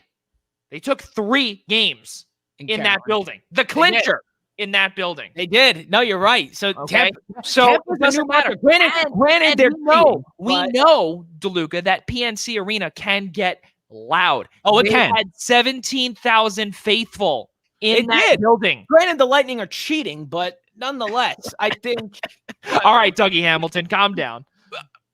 Look, we can't ignore the fact that they are $18 million over the cap. They have $100 million worth of talent on that ice right now in a sport where the cap is $82 million. See, but that's the thing. They don't, because you know what? We have to remove how much money off of Anders Nilsson and Marian Gabrick's LTIR stint.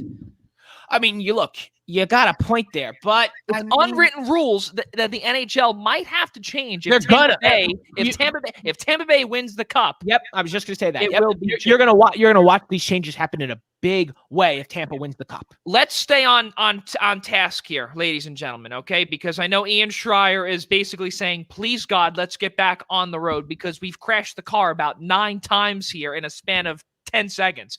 What are we supposed to apologize for having fun, Joey? That is true. Apologize for having fun on our own show? Listen. We expect that in a couple of weeks when we are all together for the first time in a year in Atlantic City. The surprise! Oh, there's the surprise. My mistake. We'll all be together. Our live show coming your way, 7 p.m. Atlantic City. It's going to be tons of fun. 7 p.m. Eastern time right here on the Eastern Observer. But Ian Schraier, your thoughts. New York Islanders, what do you see here? You're a Rangers fan. This is crazy. I thought Rob hit the nail on the head with respect to his comments regarding Barzal and Varlamov.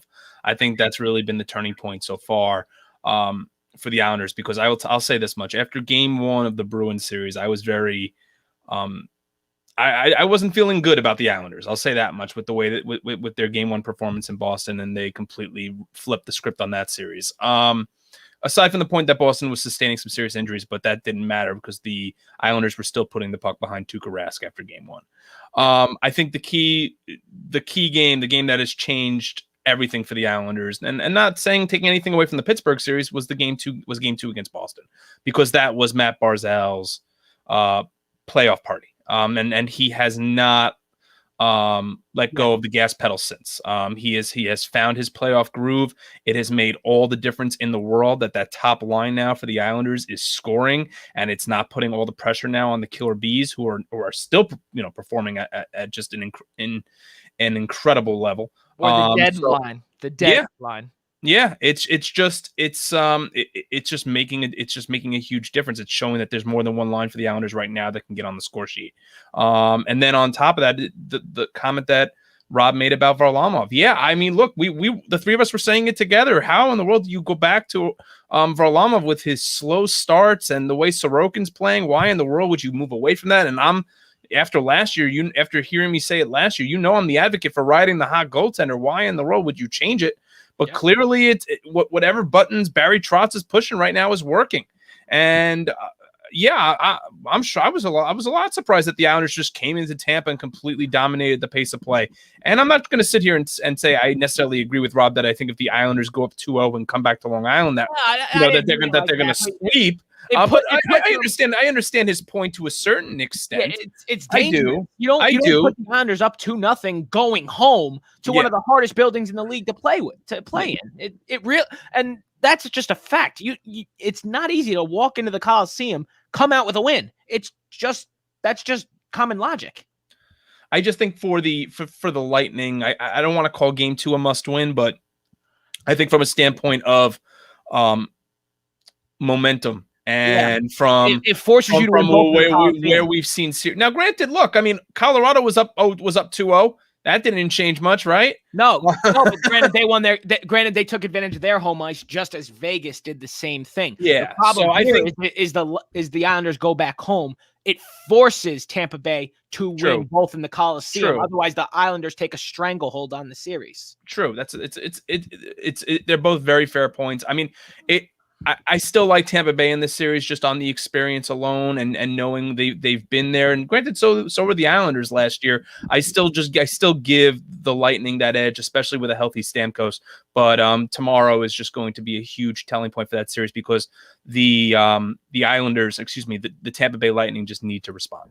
Not only do they need to respond, but I think also what the difference between last year and this year, we actually have a comment from a John Gonzalez who says Islanders versus Vegas. John Gonzalez, thank you very much for your comment. Islanders versus Vegas, because if that does happen, I will be flying out there. There's no doubt about it.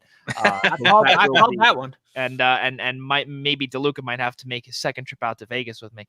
I'm sorry, say that again? I said, oh dear. Oh no, back to Vegas? Well, then we better drag Ian with us. Hey, listen, Primetime Rundown. I mean, where's my ticket at T-Mobile Arena? Just let me know when I'm coming.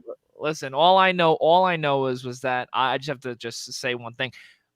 When I was out there for work a couple of years ago, I got there with work the night that Vegas was playing Dallas. And I got there when the arena was being let out and Vegas was on the road the rest of the way that I was there. And I was so sad because I was really hoping for that. I didn't even care about work. I cared about going to Vegas to the Golden Knight to go see T-Mobile Arena, and I was unable to do that. Very nice arena. That would be. Joey, I do want to say though, I did just get a text from a very, very good friend of ours, Brandon Phelan, the associate director of athletics at John Jay. Brandon, yes, saying you're missing the most important part of the Isles, meaning Adam Pelech and Ryan Pulock, and I don't think I'm trying to take anything away from the way that pairing is playing. I just think we've seen that pairing play so consistently over the course of the playoffs, and to me, Barzal and Varlamov have been the X factors of this series. Granted, you can ride a hot goaltender to the Stanley Cup. We've seen it before. But I think considering where we saw Varlamov at early on in the playoffs and yielding to Sorokin and then Barry going back to Varlamov and waiting for Barzal to finally just break out of this postseason slump is a big, big reason for why the Islanders are where they are. Right so first off, Brandon, thank you so much for watching us. That I could tell you that right now. Yes. I look forward to seeing you in the fall, number 2. And also, I did send you a message, happy birthday, but happy belated birthday anyway from all of us here at the Eastern Observer. That's number 1. That's number 2, actually. 1, 2, wherever we are. But Brandon did hit the nail right on the head in terms of Pelech and Pulock, because that was actually going to be the next point, or actually 2 points in, but we'll advance that up. Number 1 there is Pelech and Pulock. Adam Pelech has established himself, as per Pierre Maguire, as one of the best defensemen in the NHL. We've seen it thus far. He's gone up against the number 1 line of the the perfect line of Patrice Bergeron, of David Pastrnak, or the perfection line, excuse me, and Brad Marchand, and also Brad Marchand as well. He didn't shut them down, but he really was able to stunt what they were able to do. And then in the first series against Sidney Crosby, he effectively shut them down. Him and Ryan Pulock were able to do that. But now we've got a tall task here where he's going up against the first line of Tampa Bay. Number two, in terms of the reason why it is different from last year to this year, it's not because of the bubble per se. It's because of the depth that the New York Islanders have this year. And after game 2, Casey Cizikas missed the remainder of the series with a detached retina. Let's not forget, Johnny Boychuk was also out for the remainder of the series. Okay, when he got hit in the head in the first game, I believe that was against Florida back last July, in the opening game or 2 games in of the return to play format up in Toronto. Then Andy Green came in. Then he came in. That was the reason for the depth. That was why. So they were perfect on depth defensively, because they would not have made it there if Andy Green were not there.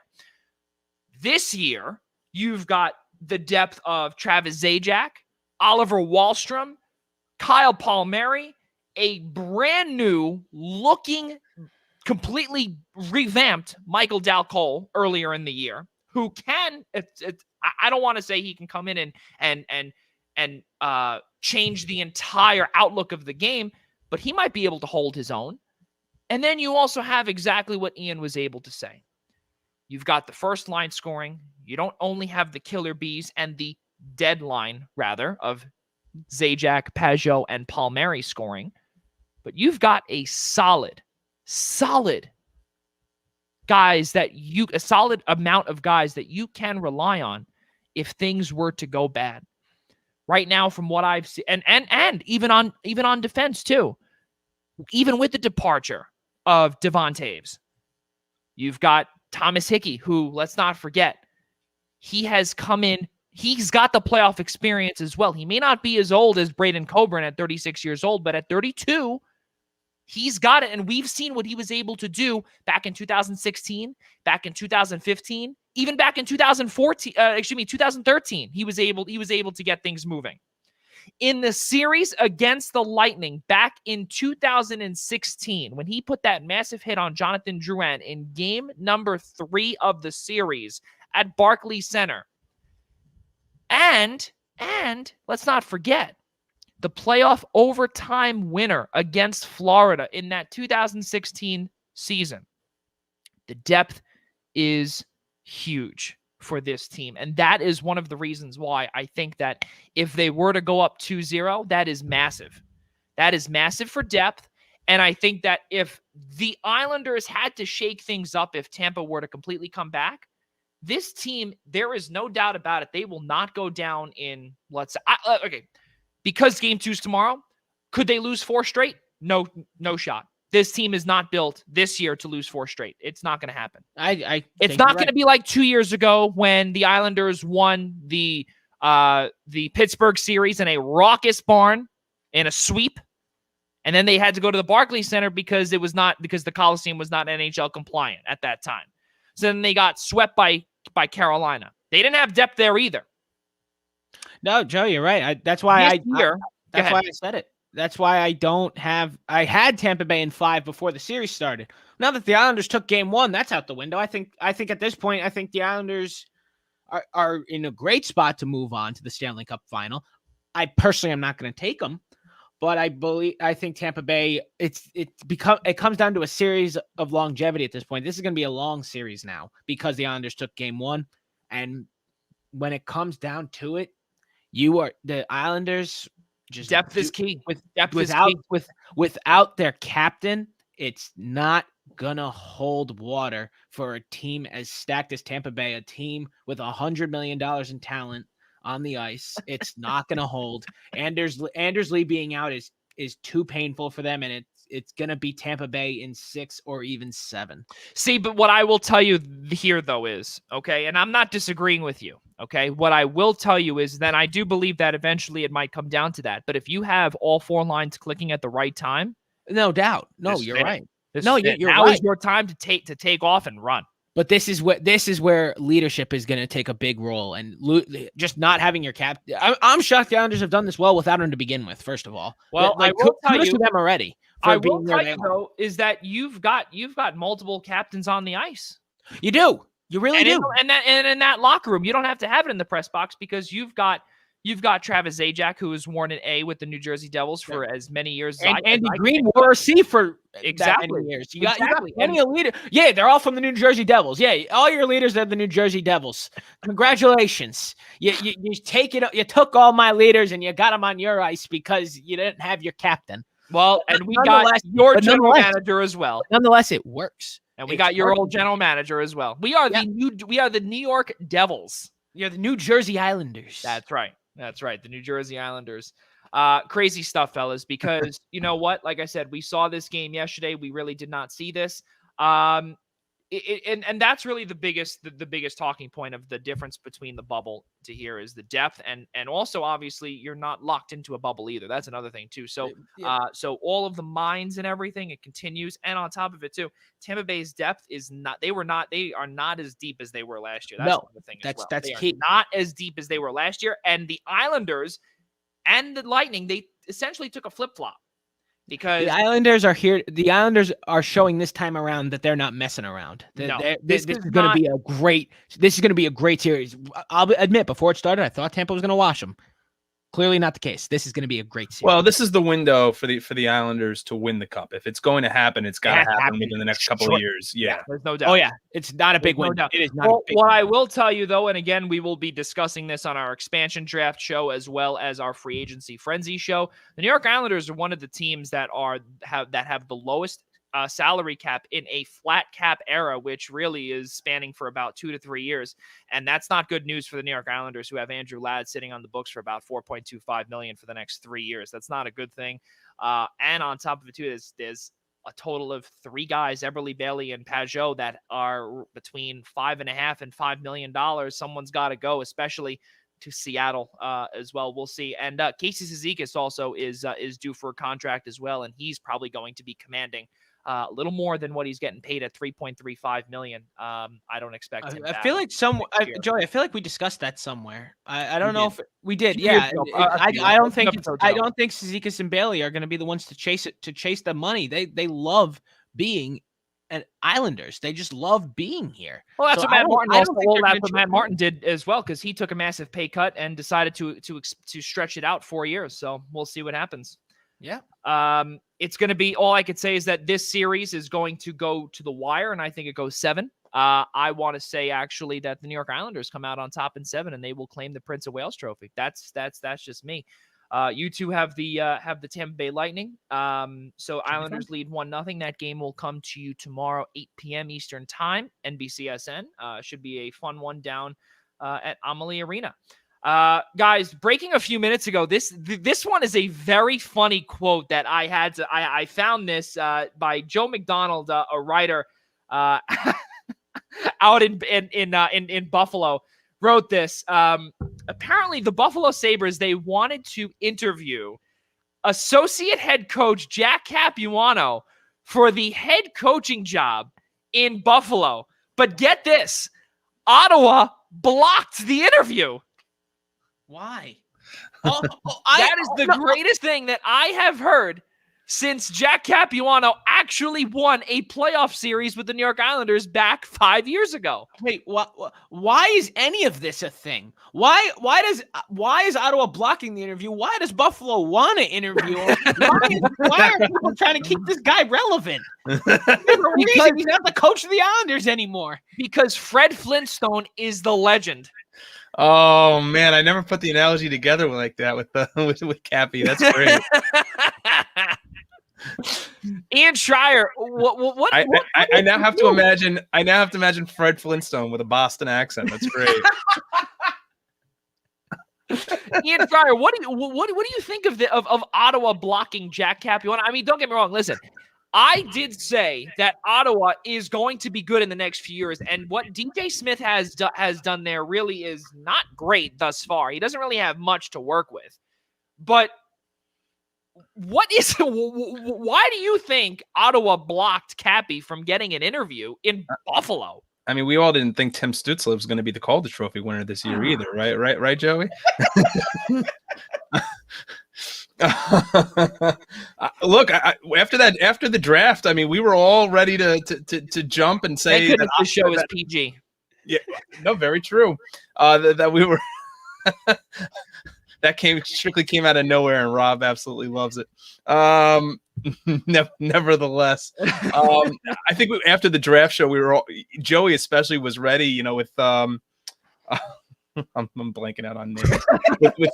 with Matt Murray going to Ottawa, and that the rebuild was finally going to happen in Ottawa, and that this team was about 3 to 4 years away from finally being a playoff team, and I'm not so sure they're even that close yet. But no, I mean, look, I mean, Buffalo's going to be Buffalo, right? I mean, the Pagulas are going to be the Pagulas after all. I mean, it's is he a good? Is Cappy a good? I mean, listen, I covered the Islanders for Sports Day when Cappy was the head coach. I mean, is he a good locker room guy? I mean, is he can he raise the spirits a little bit of his team? Sure. I mean, I think at that point you're going to get Jack Capuano to be your next head coach. I'm sure Jack Eichel's on his way out the door.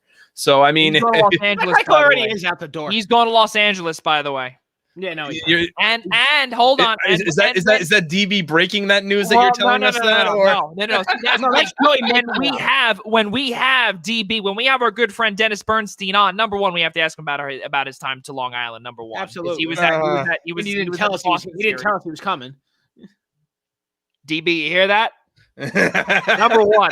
Number two, also, I personally believe that Jack Eichel is heading out to Los Angeles. Keep moving forward. He's going to the New York Rangers. That's a done deal. No. Let's move on. No, sir.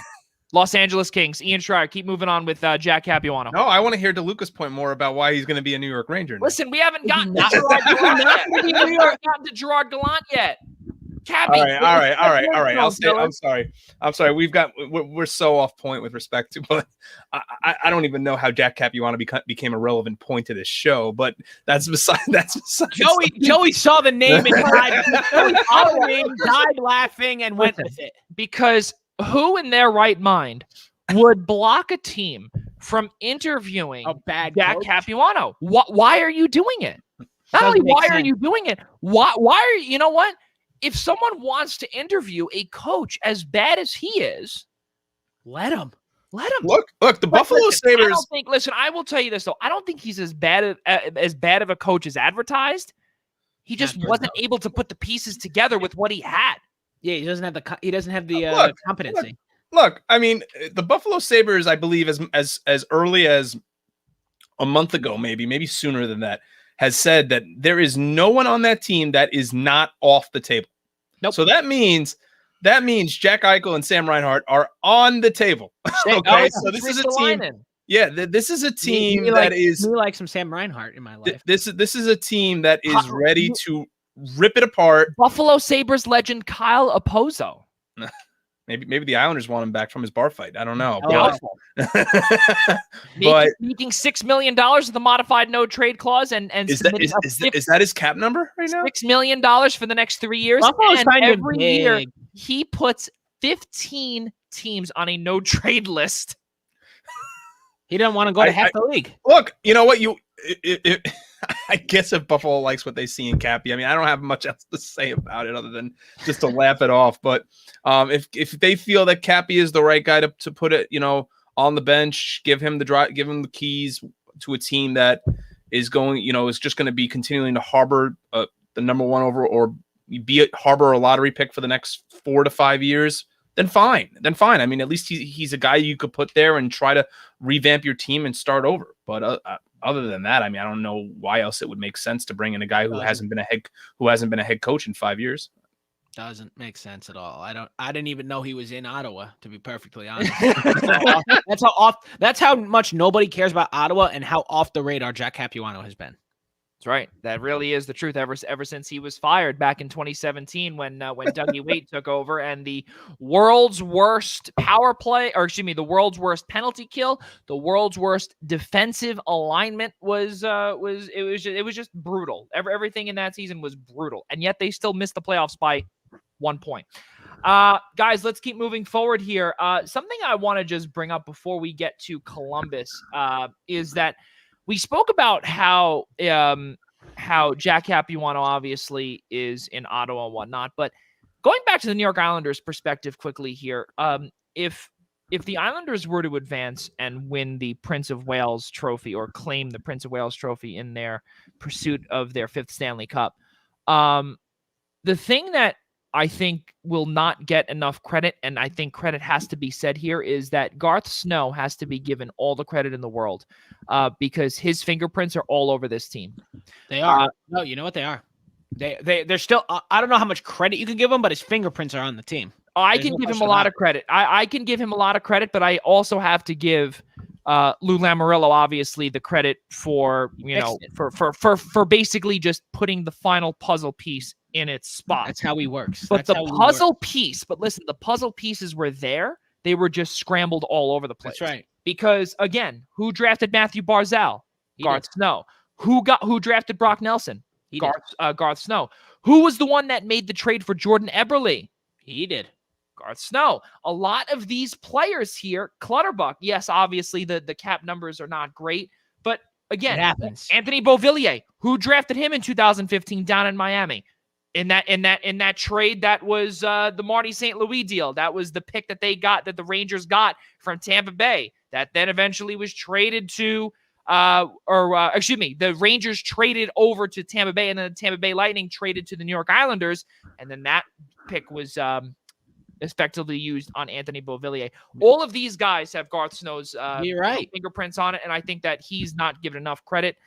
Nick Leddy as well. He's also there. Right, Joey. I mean, look, Garth and Adam Pelech too.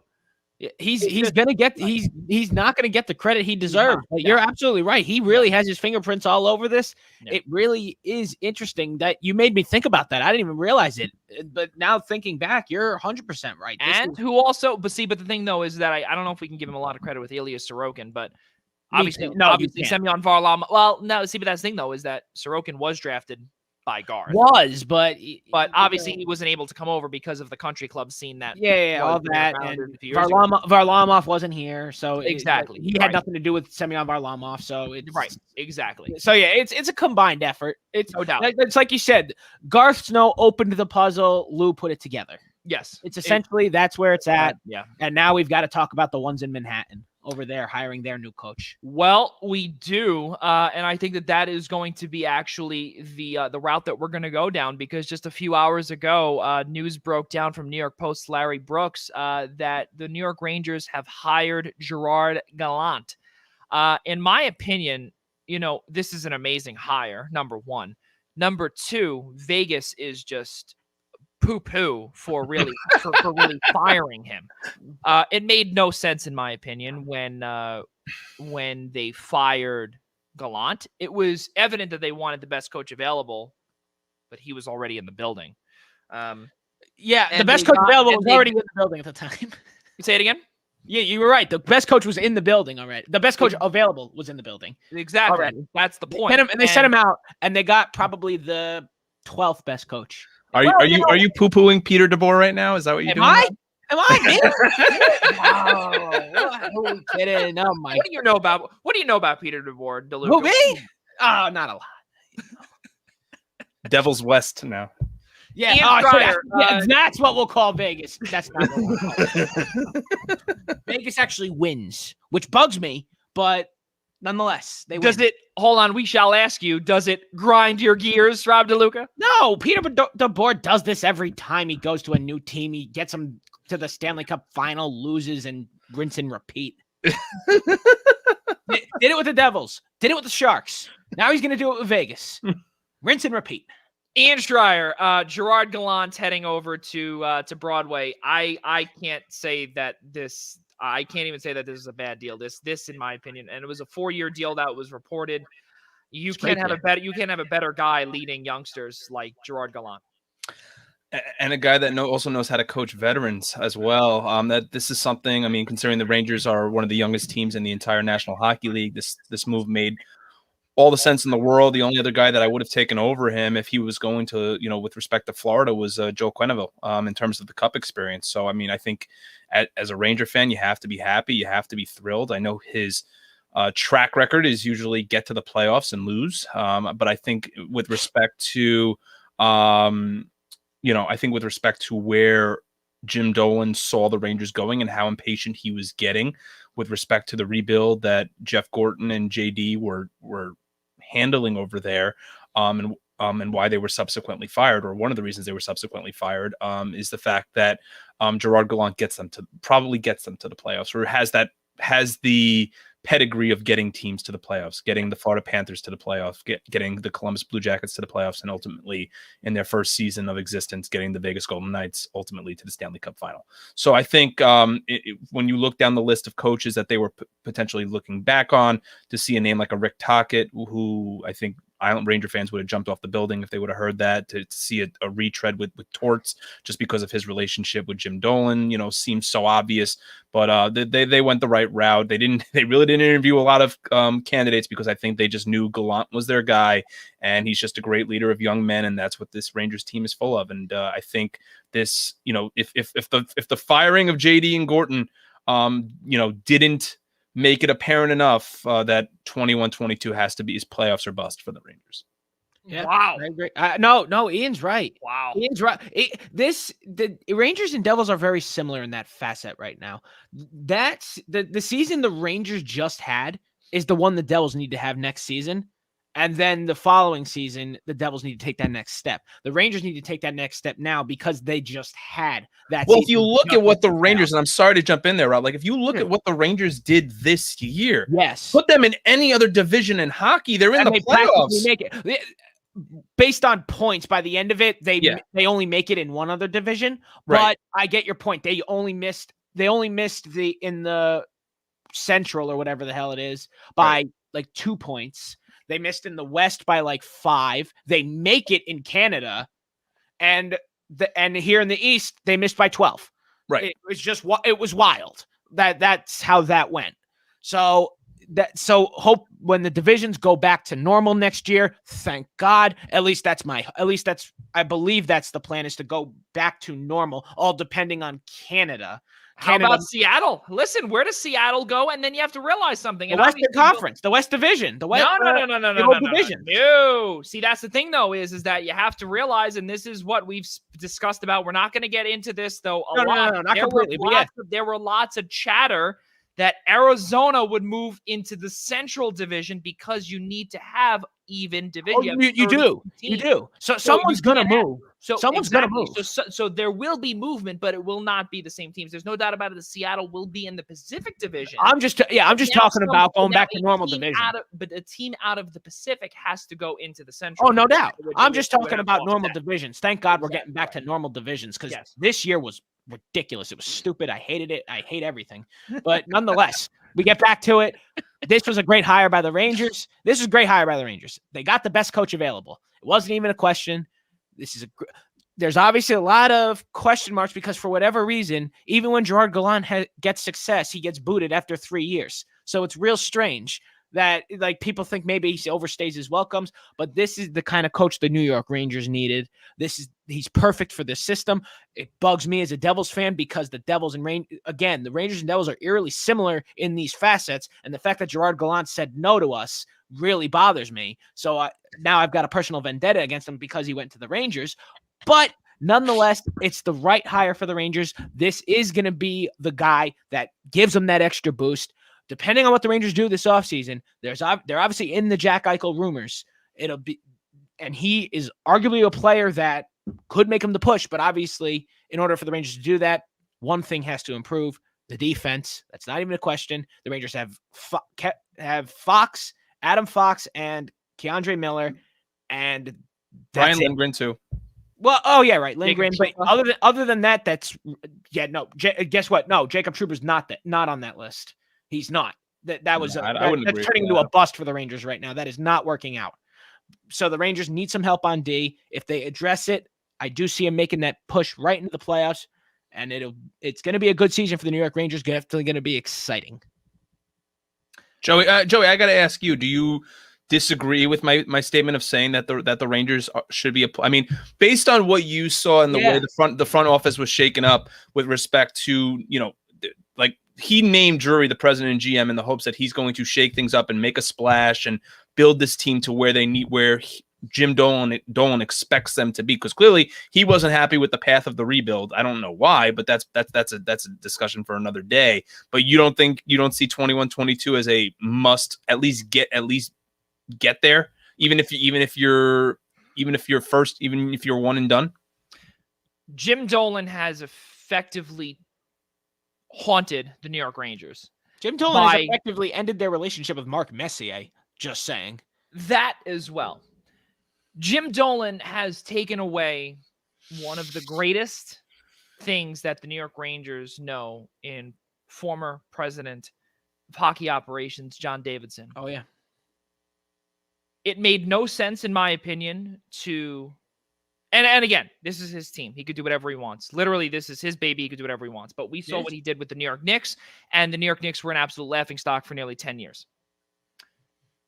You're right. That's not going to be the case with the Rangers, obviously, because with the Rangers, I think he just needed to just do one little quick swoop and then, all right, I'm going to go screw around with the Knicks again. No, I hit my microphone. I'm going to go screw around with the Knicks again. Yeah. All joking aside, and again, both Ian and DeLuca know that I love the numbers game, but especially when you've got $13 million in dead money this year and nearly 8.5 coming off those books, you have a lot of room for a Jack Eichel. Do you want to make that push right now, when especially he's injured, and he's oft injured lately? It's interesting. $10 million. That's $10 million in the cap. Jacob Trouba's not 100% working out right now. That's $8 million with a no movement. And on top of it, you also got Mika Zibanejad to re-sign in a few years. I personally don't think that that's really a good formula, because then it's on the verge of a Chicago Blackhawks, Toronto Maple Leafs type thing, where you're starting to sign these massive superstars. And then what I said a few years back was that Artemi Panarin's deal is going to look awful. But I digress there, and we'll get that for the free agency frenzy. To be fair, the Chicago Blackhawks won 3 times. Say it again. To be fair, the Chicago Blackhawks won 3 times. That is true, but also Toronto has not advanced past the first Toronto round. hasn't, but Chicago won 3 times. That's fair. That's fair. Not a fair comparison to put them there. That's fair. But listen. There were times when they did not. They were unable to roll all 4 lines because they didn't have the money to do so. No. Where they had to have Andrew Shaw and a whole bunch of other guys. Enough of that. Moving on here to Ian's question. I think that they can get there, and I think that it would not be a bust if they don't get there. I don't think so, and I think that right now the patience, or the, let's call it, mental state of Jim Dolan is completely off kilter. I don't see that it would be a bust. We remember a couple of years back when Jeff Gorton wrote down and he penned to all of the New York Rangers fans out there and the season ticket holders that we are going to be looking a little different, but it's not over. We're going to be looking a little different. We have to realize something, that the players that you're normally used to seeing in a Henrik Lundqvist, in a Chris Kreider. Yeah, Kreider's still there, obviously. He's really the lone mainstay. Ryan McDonough, gone. Ryan Callahan, gone. You've got a lot of these players that it's taking time to really rebuild. And I understand that on Broadway, you want to win now. You have to go now and now and now and now. But you know what? That's the Yankees mentality. And that's exactly similar to what they do. They are on the same echelon as the Yankees and as the New York Giants. And I look at it in all different forms of New York sports there.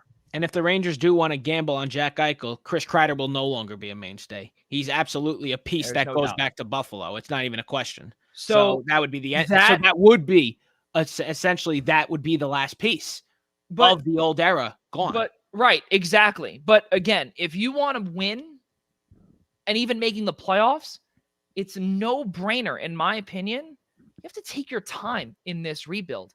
And especially when you're $8.5 million coming off of that's coming off the books, you have to play it so smart because you're still in a flat cap.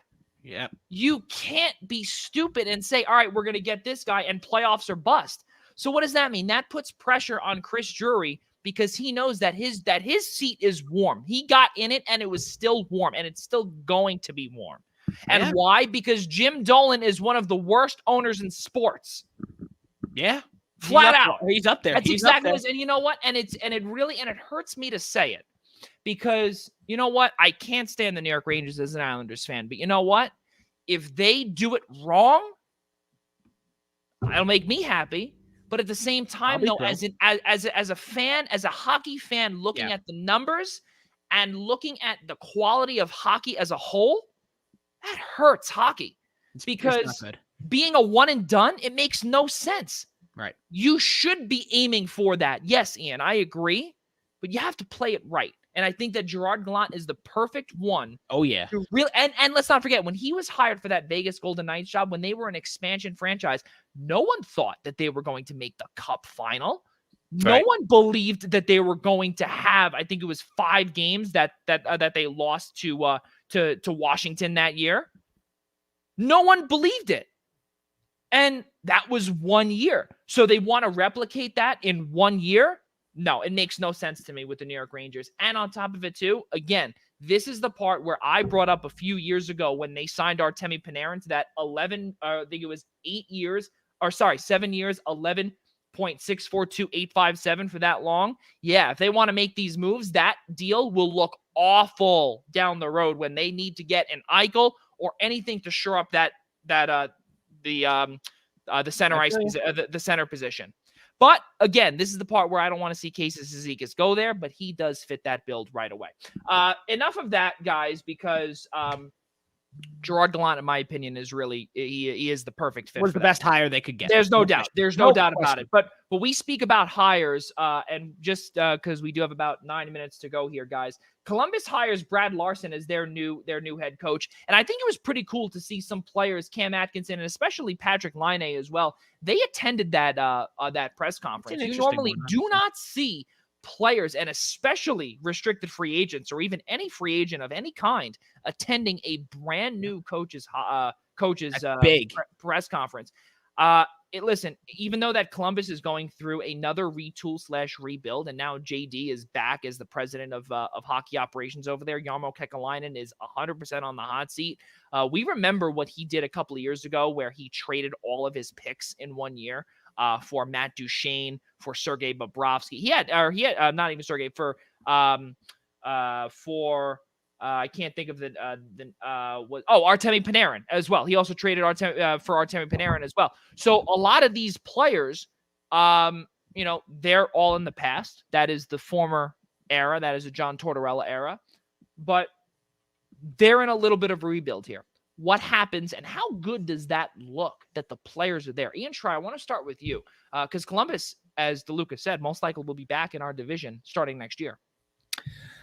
I think this is a little, I don't want to say that the Blue Jackets are kind of in rebuild mode, but I think we discussed this last year when we said, what were they going to do minus Matt Duchene and minus Artemi Panarin and minus Sergei Bobrovsky. And I think this is kind of feels a little bit like, David Quinn when he came to the Rangers. It feels a little bit like I think it's a safe play. You've got a coach on the bench that knows the Tortorella system, knows what has worked there in Columbus for the last number of years.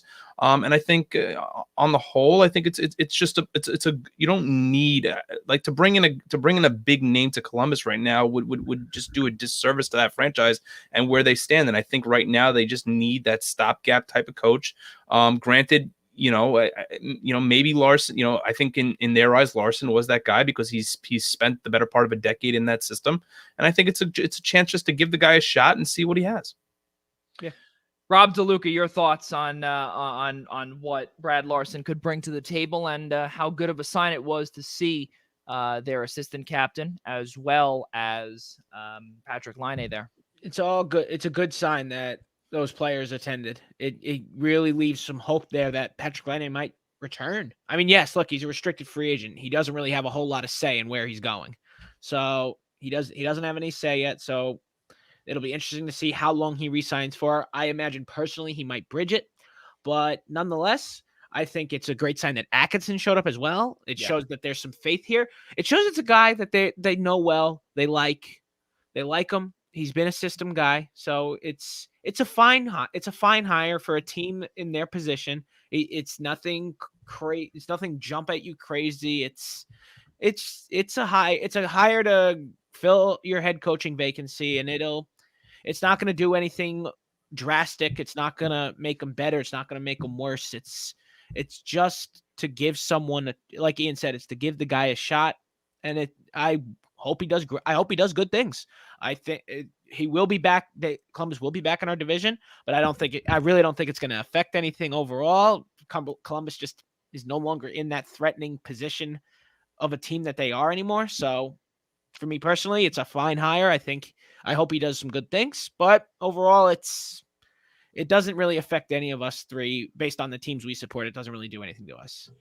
Let's keep moving forward here, fellas. A little bit of a breaking news update here. The King Clancy Memorial Trophy Award winner has been announced.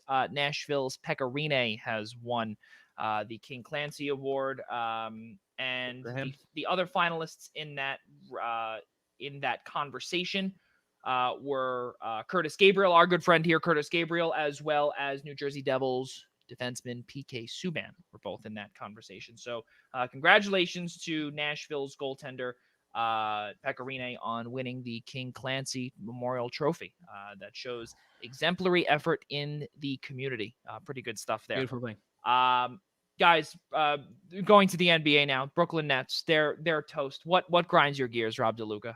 I'm keeping it brief. The series is over. Look, Kyrie Irving's out for the series, and James Harden is out for at least one more game. We saw what happens when KD's alone out there. Look, KD's the best player in the league, but he's alone out there against a very talented Milwaukee team. They got killed. They're gonna get killed again and again, and the season will be over.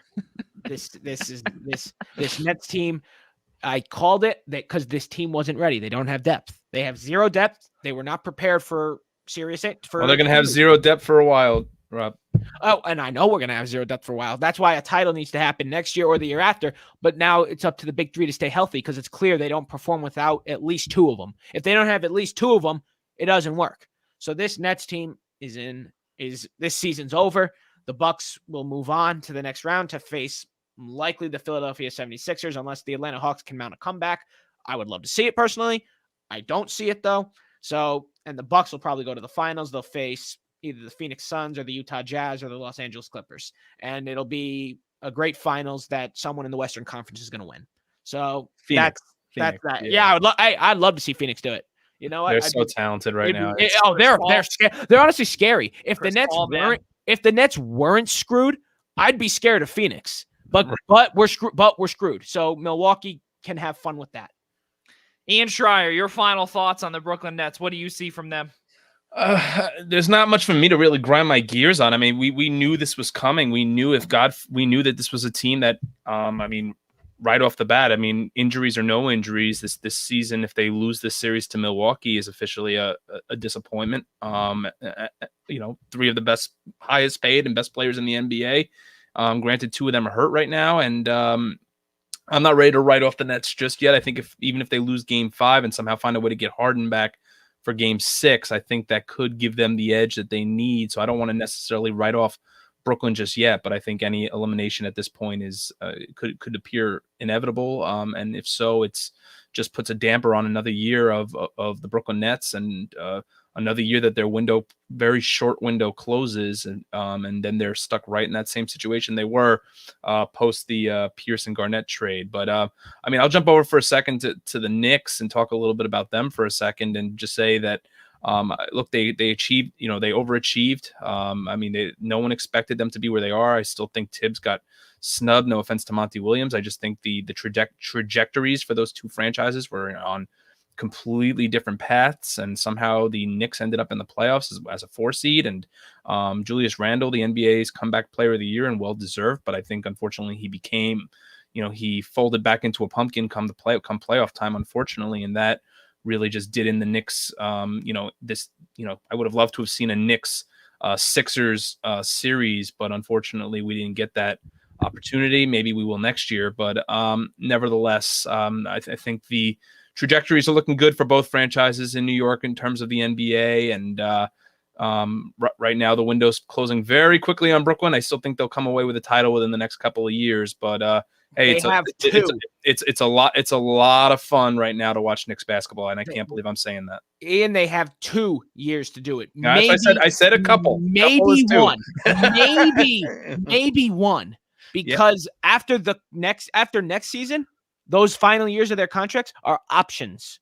Yep. So it might only be 1 more year. So this is an open and shut window really quick.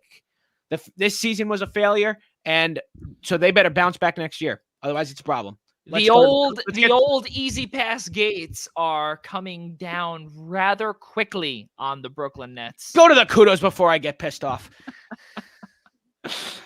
Ladies and gentlemen, we have come to the kudos section of our show. We are just about complete here on the Primetime Rundown. Let's get to Rob DeLuca on your kudos. Let's start with you. Someone who doesn't let me down. Team Italy in the Euro 2020 tournament. They started off great. A very convincing 3-0 win over Turkey. That's their 9th straight match without conceding a goal. That dates over 7 months now. They haven't been defeated. They have not lost a game in 28 straight matches. That dates over almost a year and a half now. This is the hottest team in Europe right now. They have a real good shot at winning the Euro championship here. UEFA Euro, yeah. The group stage just got started. They have a game on Wednesday against Switzerland. That's, in my opinion, their toughest test of the group. So we will see what happens. Forza Azzurri. Va bene, let's go, boys. Ian Schraier as Rob DeLuca essentially just, how they say DiGiorno, right, on the commercials, right? Are you talking about pizza? Yes. And Rob DeLuca was trying to say that. He said, like, I compared that to like buongiorno or something like that. Like, he just tried to be Italian. It didn't work, even though I was Italian. I did. I spoke perfect Italian. You watch yourself there, jazz man. All right, listen. Forza Azzurri. Go ahead, Ian Schraier. My kudos are pretty easy tonight. Tomorrow, my daughter is celebrating her 3rd birthday. Hey! So tomorrow, Emma turns 3. So my kudos go to my daughter tonight, Emma, who's now sleeping. But just all my love to her, and just so excited. I want the growing up to stop. That's just me talking as a father, but so happy she's turning 3 tomorrow. Proud dad moment right here on the Eastern Observer. I say that about my dog. That's the same exact thing. Where does the time go? That is great. Happy birthday, Emma. We all of us here hope that you get to enjoy your day tomorrow, your 3rd birthday. Really cool stuff there. My kudos goes to the Hamptons Collegiate Baseball League. They will be starting up tomorrow. We will be on hand tomorrow calling the South Shore Clippers against the West Hampton Aviators. It's going to be tons of fun. You got a whole bunch of Adelphi Panthers on that West Hampton team that are going to be going and attempting attempting their title defense from 2019 when they captured their 4th title in the Hamptons Collegiate Baseball League. Ian Schraier, correct me if I'm wrong. Guys like Matt Alifano, Tim Feliz, those guys are on the squad, led by a Malloy head coach. Yeah, Alex Brosnan, and Alex right? Brosnan, yeah. So that's some pretty cool stuff there. So got a schedule that starts tomorrow, and it is a 30-game schedule for each respective team. So pretty cool stuff. The Eastern Observer will be on hand there to call all those games. It's going to be tons of fun. I'll be on the call for Tuesday and Thursday, beginning at 5 p.m. And be sure to check out the Eastern Observer for all information on the Hamptons League games out east, ranging from JUCO talent all the way up to Division I talent. So pretty cool stuff there. Guys, let's pay our bills now as we come to a close here. We cannot thank you all enough for joining us here on this Monday evening, but be sure to subscribe to us by searching the Primetime Rundown on Google Play, Apple Podcasts, Spotify, and iHeartRadio. And if you're watching on YouTube, take a peek by searching I-95 Sports Network. Do not forget our show, or the show, every morning, Monday through Thursday. The Daily Wrestling News Show comes your way starting at 10 a.m. Eastern Time right here on the Eastern Observer, powered by, or rather created by Minutes to Bell Time and powered by the Eastern Observer. Pretty cool stuff there. Tomorrow also will be episode number 58 of the Essential Wrestling Podcast, coming your way June 15th tomorrow, beginning at 6 p.m., presented by ProWrestlingPick'em.com. Our guys Al Carl, Ryan Joy, John DeConnie, John Smith, and Gary Miheffi will be with you tomorrow, beginning at 6 p.m. Guys, one more final thing too. Let's not forget, for everybody out there, this is our new night, Monday, from June 14th today to August 30th, beginning at 7 p.m. We will be with you every Monday, beginning at 7 p.m. Next week, Ian Schraier and Rob DeLuca will be handling the duties while I'll be on assignment at St. Francis, Brooklyn.